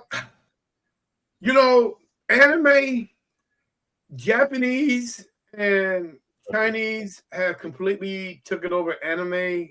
Mm-hmm. I've seen more anime in Japan and China and all these other countries more than I do in the United States. And it's a big thing over there.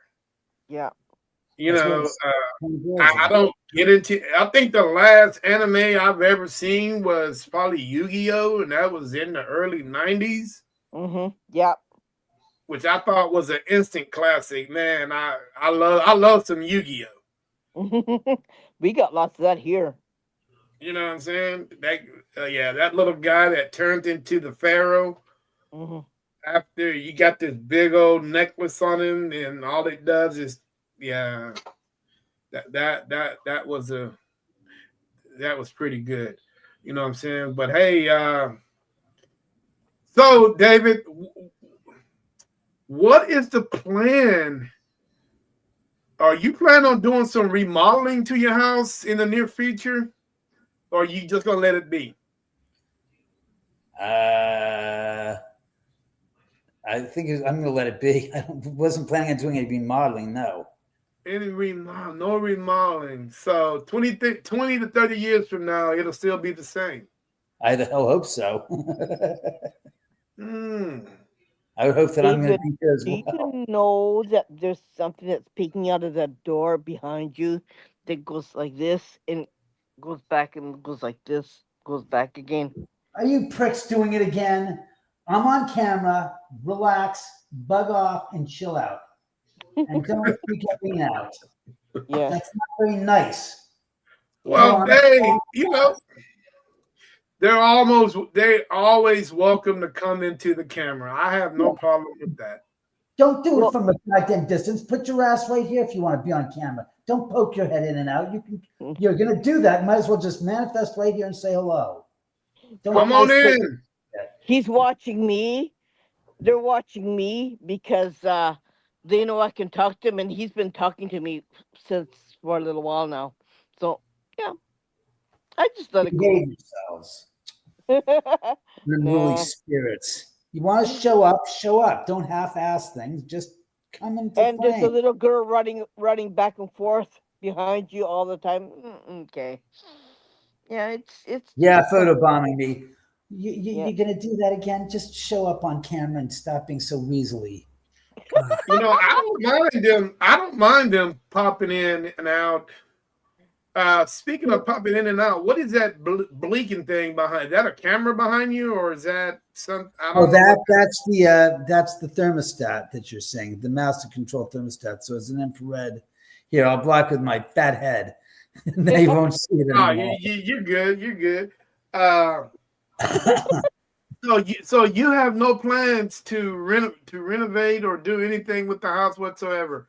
No, I mean, there's stuff that needs to be done, but that's just regular maintenance and stuff to the house. So what are you gonna when it's your time? Do you have a successor? Somebody that's gonna take over the house once you're gone?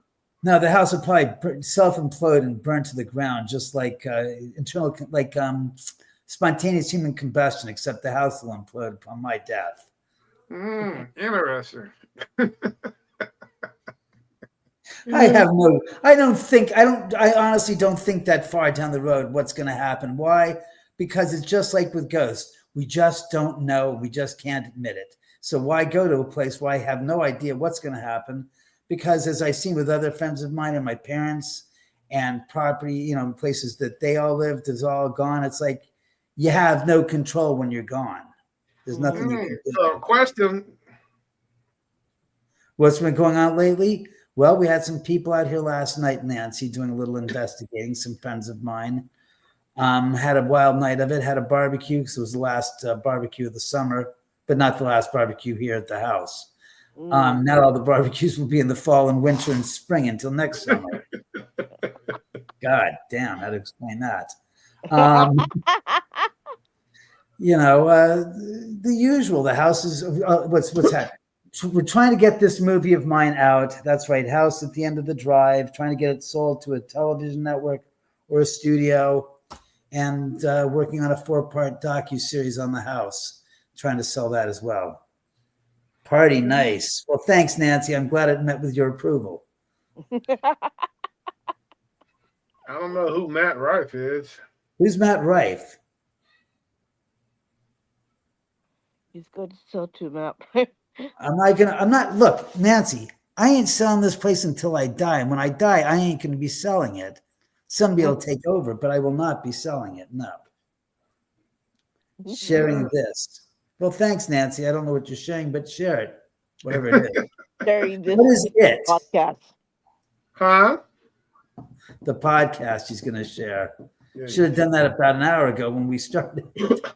Oh, he's the comedian that bought the Warrens' house. Oh, is that who? No, I don't think that's going to be the case. I don't think they can afford it. They bought the Warrens. They have no money. They spent all the money in their piggy bank on the Warrens' place. I don't think they have the money. Too funny. How much did they buy that house for? The museum, I have no clue. Every time I get wind of that story popping up, I just literally just blow right past the post because it's a joke. People were screaming, they should have done that, should have done this, it should have been that. It's like, what do you think? It was where the last place where George Washington slept before he died? No, it's not. It's not that important. The fact that they were thrown on top of the mantle, the way that they've now ascended to the throne of being such paranormal stalwarts is kind of stupid and sad. No, Nancy, Nancy, you're talking about this. That's this, Goes to Cielo Drive. That's the book, right? But that's different. But in any event, I find it kind of absurd that people that tell the truth get dismissed And the Yeah, people that lie and pull these fraudulent acts out yeah, become, the standard bearers for the paranormal field. And I'm going, you gotta be kidding. I laugh every time somebody throws their name out there. I go, do you have any idea who the hell these people were? They were fakers. They were frauds. They were, they're the worst of the worst. Don't sit there and yeah, put them on a pedestal. yeah. You And know, they just want competition with themselves. They're in their own glory. They want to make a lot of money.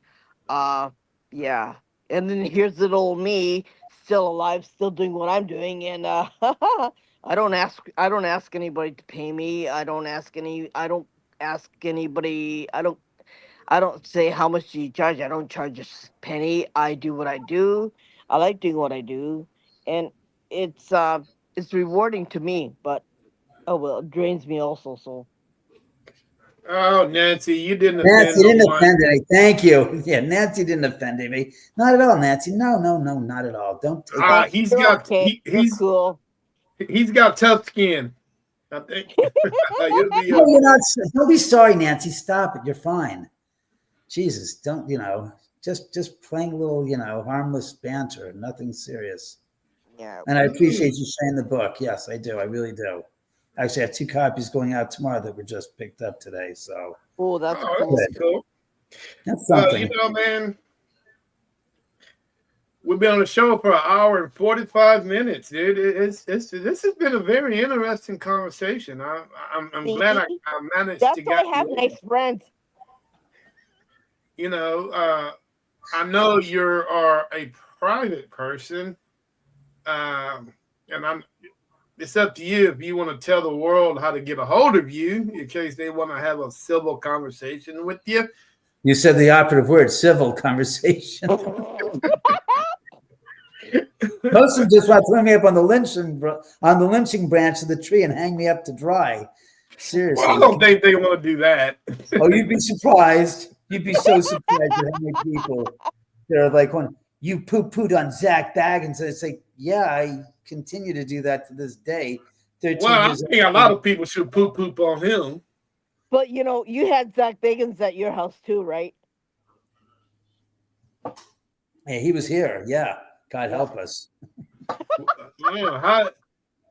What did you think about him as a person? Instead of Excuse a me? I didn't hear you. I think you said something about his name, Mr. Baggins, and a person. oh I don't wow, know. Those 2 words don't go together hand in hand. They don't. There's like it's like military intelligence. It just Yeah. doesn't make the mark. he was Yeah. that big of a jackass. Oh, completely. I mean, they were here for 4 days total. He only arrived on the last night of the shoot. So the first day were interviews with me. The second day were interviews with other people like Dr. Taff and Dre Fordham and these other individuals. The third day was the B-roll and B-roll, a lot of background footage, like the girl clutching her pregnancy, covered in blood. That was the night before they shot the investigation. And Mhm. what was interesting is I'm outside and they're in the middle of the street, right, in front of the house, further down the street, taking pictures of her, and they're shooting it. And I'm taking snapshots of her. And one photograph showed this ball of light, just pure white light, just coming right out of the girl's stomach. And the next picture after that and the one before it were all fine, and the other pictures were fine. And I didn't understand how this could possibly be when the lights were in front of her. Since here she is, the lights are here projecting on her. She's in a white, what do you call it? White, like a, what do you call it? Stupid nightgown type of thing. And it was just a plain, nothing shiny on it. So I didn't understand what this ball of light was. But after I took the picture, I got chills down my spine, and they said, we are totally, something to the effect of, we are totally pissed off at this act because it's so disrespectful to the memory of Sharon. And it completely was totally fabricated, a story. And I remember the night when they did the lockdown, I asked, talked to Zach, and I said, so look, since you guys are busy and you guys have a pretty hearty schedule tonight, How about if you, Nick, and Aaron come by tomorrow night and I'll barbecue because I know you guys are in town for the weekend. And Zach looks at me and he says, I can't. I got a chick flying in from out of town. Hmm. And Really? I'm like, what did you say? You got a chick flying in from out of town? You live in Las freaking Vegas, the most transient freaking city that I know of in the United States. Mm-hmm. And you're in LA to do a show, shoot an episode, and you have a chick flying in to meet you here in LA. And I'm like, oh, this is just too much. And I say this because I'd met plenty of other different paranormal individuals from the television shows. Jason Gates from The Haunted Collector was here. I met Dana Workman from Haunted Highway a few years ago, and they all expressed curiosity to see the house on their own. Mm-hmm. When I met Lisa Williams, Lisa Williams, the famous psychic, reached out to me. She wanted to see the house because she was curious after she saw Ghost Hunters. Mm-hmm. And I felt there was a certain authenticity and credibility to their curiosity. With Zach, it was like, I'm here. I'm here at 9:00 in the morning. We're gonna work till 5. I get my paycheck, and then at 5:05, I'm the hell out of here. That's all. I get paid, and I do my. As we used to say, he shows up on time. He does his job. He gets his check. He's done. And he's out. And he's out. And that's all. It's just a job. There is nothing sincerely curious or in his essence of his being that to me conveyed a sense of curiosity and sincerity of, I'm really interested in the paranormal. No chance. This guy's doing this for a job. That's it. There's nothing authentic about him. I looked at him and I said, okay, fine. And the spirit said, that tells you all you need to know about him. Yeah. There's nothing genuine and authentic about him. He's basically doing it for a paycheck as a gig. When the cameras are off and he's not on, his interest is not to be found. No. He doesn't care. It's a show. He does it for his job. That's as far as it goes in him. Yeah. And I was like, fine, whatever, man. I got the picture. I can read between the lines. I can see the picture in front of me, and I make no gosh darn fantasies out of it and project onto it what it isn't. I look at for what it is, and I was not impressed. Just like with John Zaffis, when I met him, I was completely not impressed. I was like, you ain't got nothing that makes sense to me. And when I found out he was going to the Horns, and because I had driven up to Vegas to go to the Shockfest Film Festival, where I was an attendee for my friends for the show, and I went up there and I saw him eating, and he was talking to some people, and then they got up and left. I said, Mr. Zaffis, I introduced myself to him. I said, look, I'm friends with Jason Gates from Haunted Highway, a Haunted Collector. He spoke very highly of you when I last saw him, and he mentioned to you that, mentioned my house to you, and I thought I'd introduce myself and see if you'd like to make a plan to come up and see it. Mm-hmm. Couldn't give the bit of a shit about it. Just like, whatever. Ah, ha, ha, ha, ha. See? There you go. Exclamation point spirits. Yeah. And again, I was like, so then I found out that he's related to the Warrens. I said, okay, the nut doesn't fall too far from the tree. They're all part of the same batch of crap. Yeah. And I was like, I'm not interested. I made an effort to introduce myself, to say, come to the house and see it for yourself. And I got shut down. I was like, well, something? Stay in your corner. Don't ever come talking to me. I've already seen the light, and I see who you are. And I'm not interested. Because somewhere down the line, I know that there's going to be a need for them to want to see here. And I'm going to say, something? I don't think so. I'm not interested. Thank you, but no thank you. Bye-bye. Yeah. Exactly. Yeah, Kimmy, exactly. That's it. Yeah. Yeah. Well, Zach came here. He came here and he tried to do a video and he tried to act like I'm Big Shot Zach Bagans. Nobody here gets that. That's bottom, right? So he came here, he did his thing, and he went home. That's all you can do. That's all you can do with a person like that. Yeah. Their ego's too big.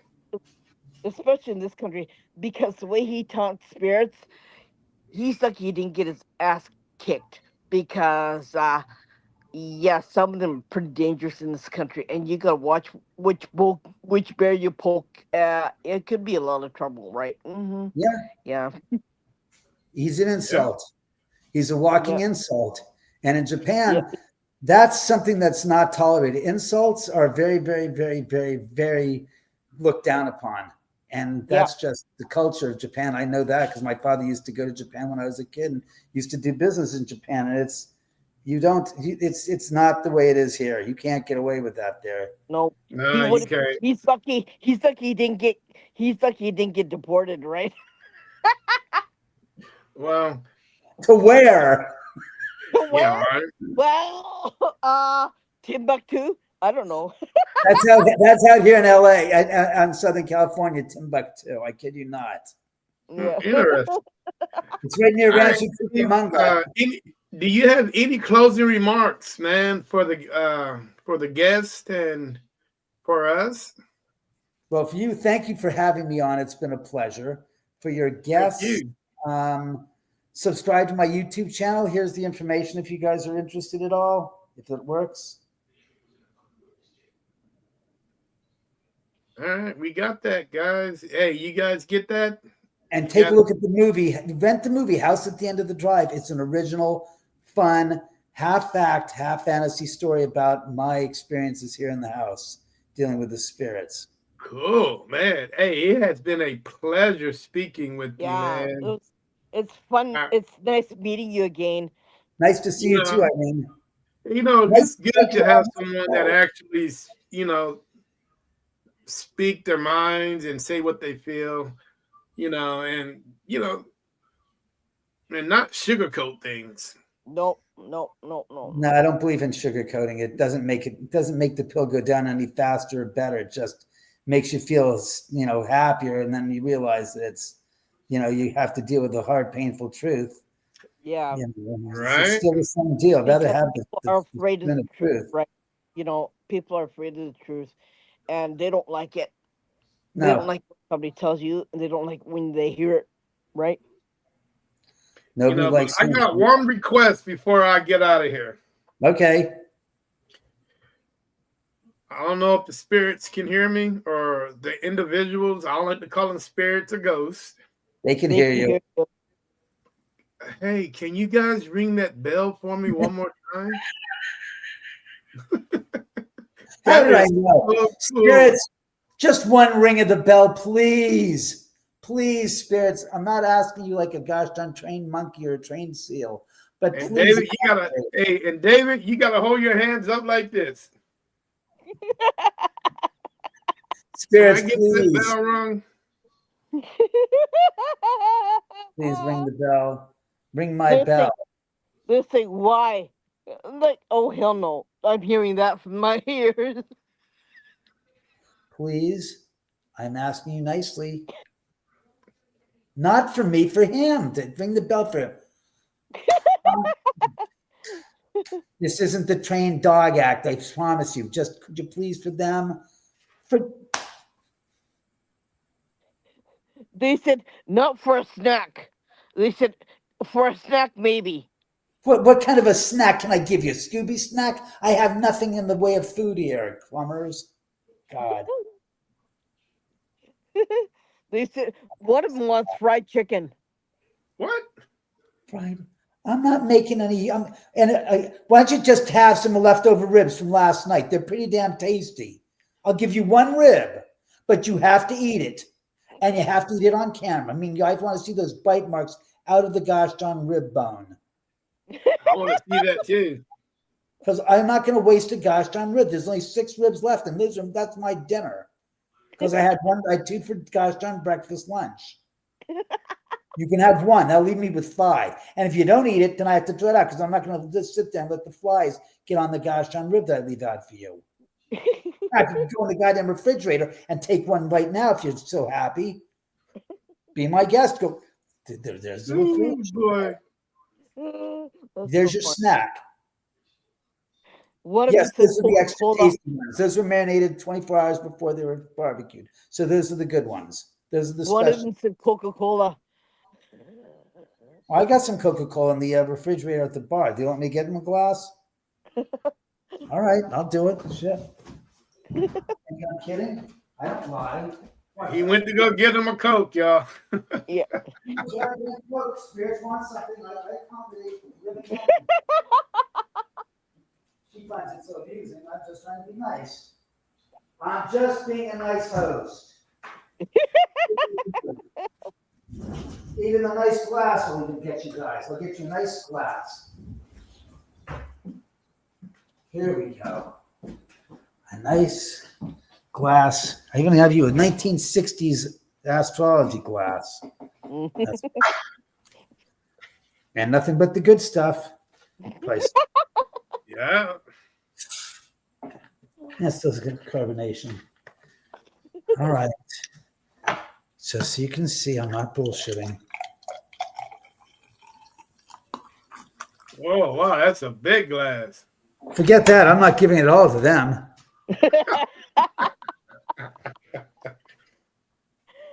David, one crazy question.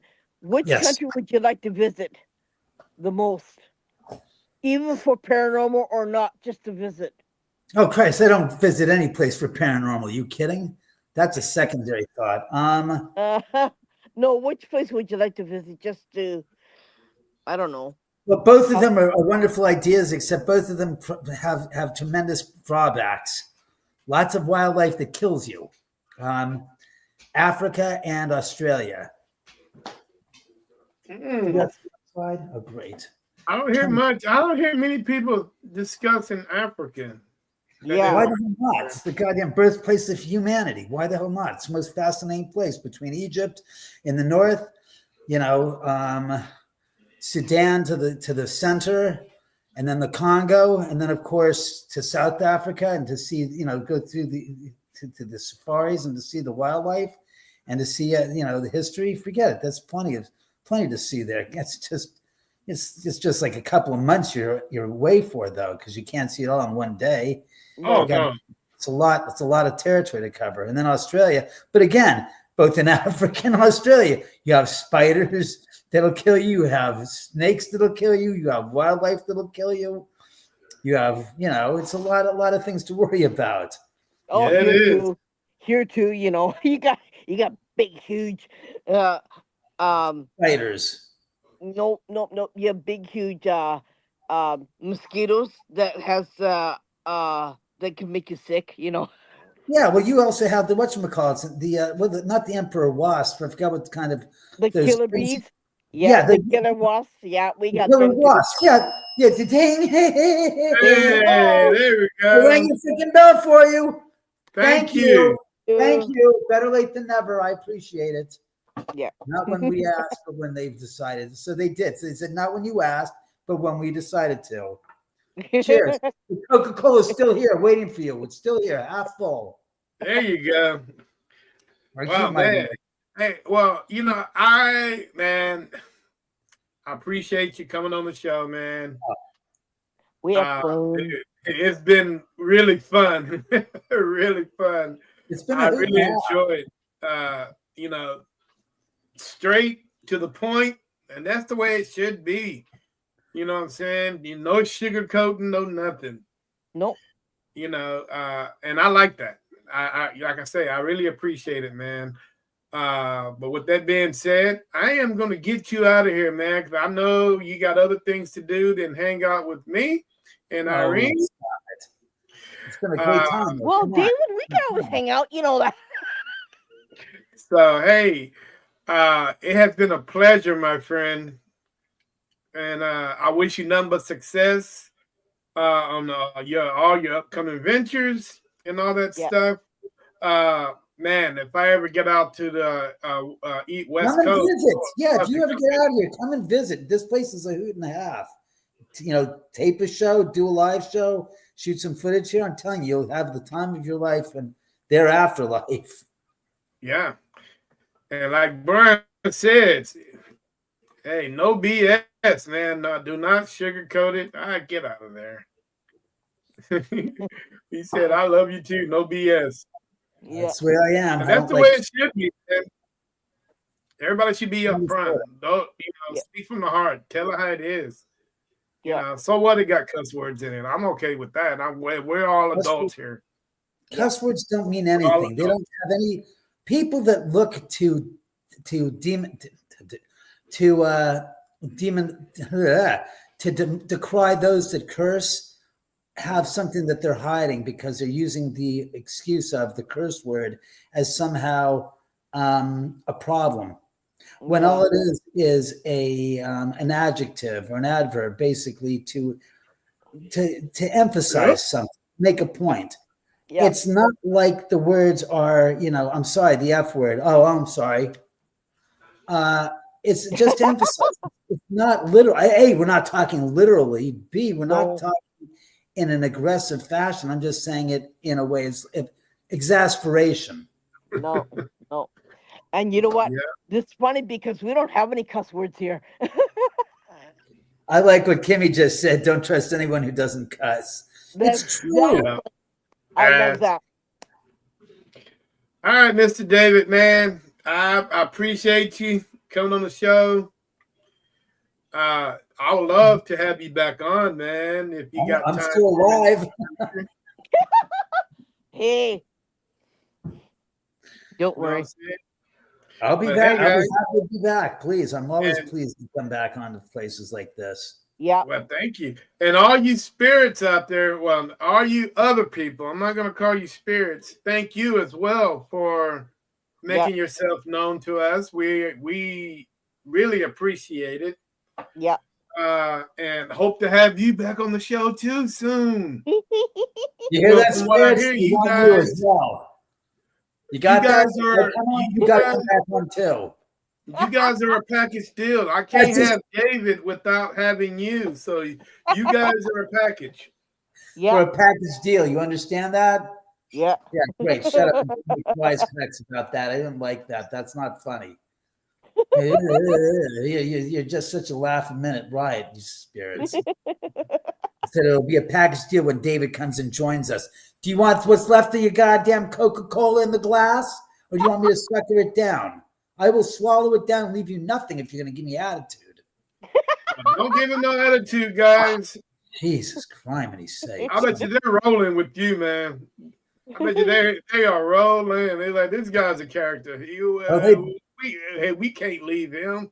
I'm the Yeah. Truman Show on the other side. We got to keep him out of trouble. We got to keep him out of trouble, man. There's no way we can leave him. But Dave, appreciate it, man. Hey, guys, this is Terry with Nspstv Paranormal with Irene. Hey, we will see you next week. Same time, same place, same location. Right here in the Lion's Den with Nspstv Paranormal. Guys, good night. Thank you, David. Thank you both.